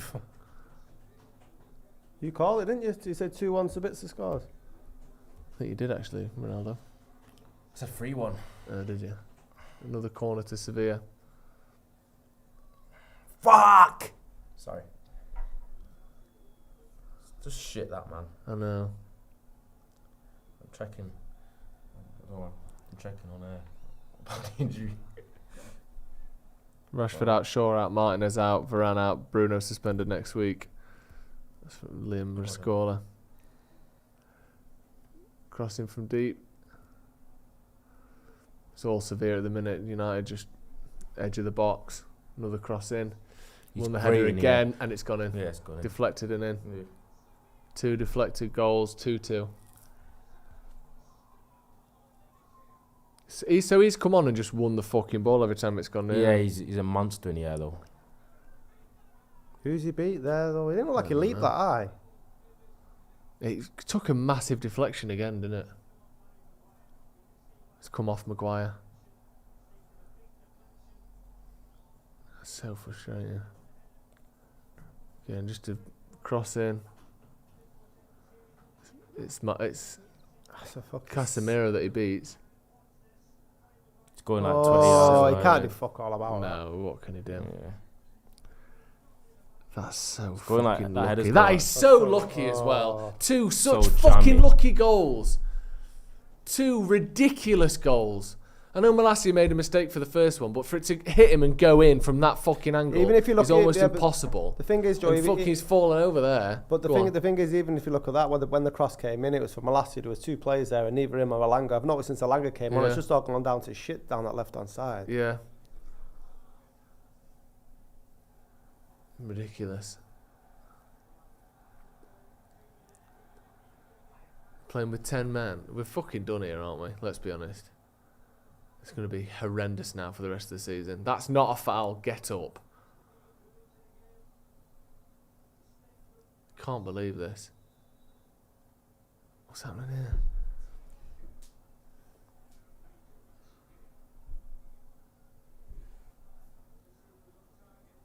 It's fucking on target. That's literally going out for a throw-in at best. I can't believe that's gone in, you know. Genuinely, that is as lucky as it gets. That first one was so fortunate. That's annoying as well because he's been good since he's come on Maguire and he's going to get so much shit for that now. He shouldn't do it. No, that's not his fault. Is Varane gone off injured? You know, he went off early, didn't he? Yeah. Fuck. Ten Hag's going to be fucking gutted in here.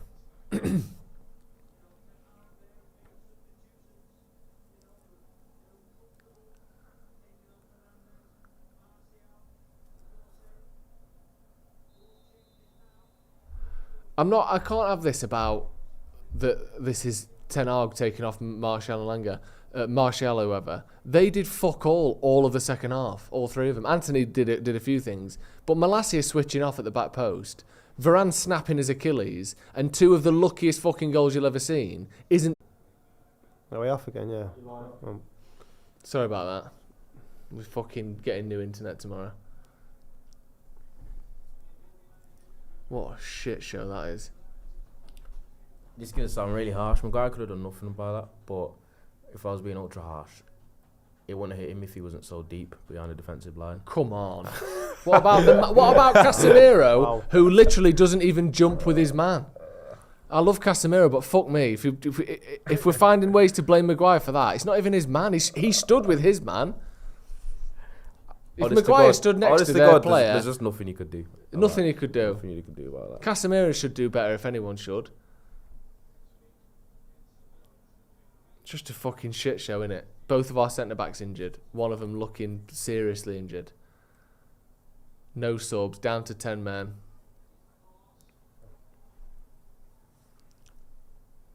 Just a nightmare night. The sort of night that can derail the rest of the season. It could do, yeah. Rashford's fucked. Don't know how long Shaw's out for. Martinez looks like certainly the rest of the season. Who knows how long.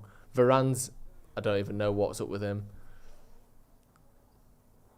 McTominay's out, so even if there's a rotation, if you want to play Casemiro deep, you can't put McTominay in. And just, again, 2 of the luckiest goals I've ever seen in my life. Full time. United 2, Sevilla 2.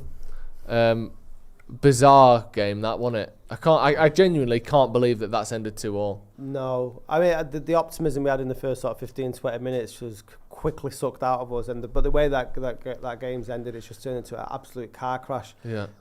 Car crash. Absolute car crash.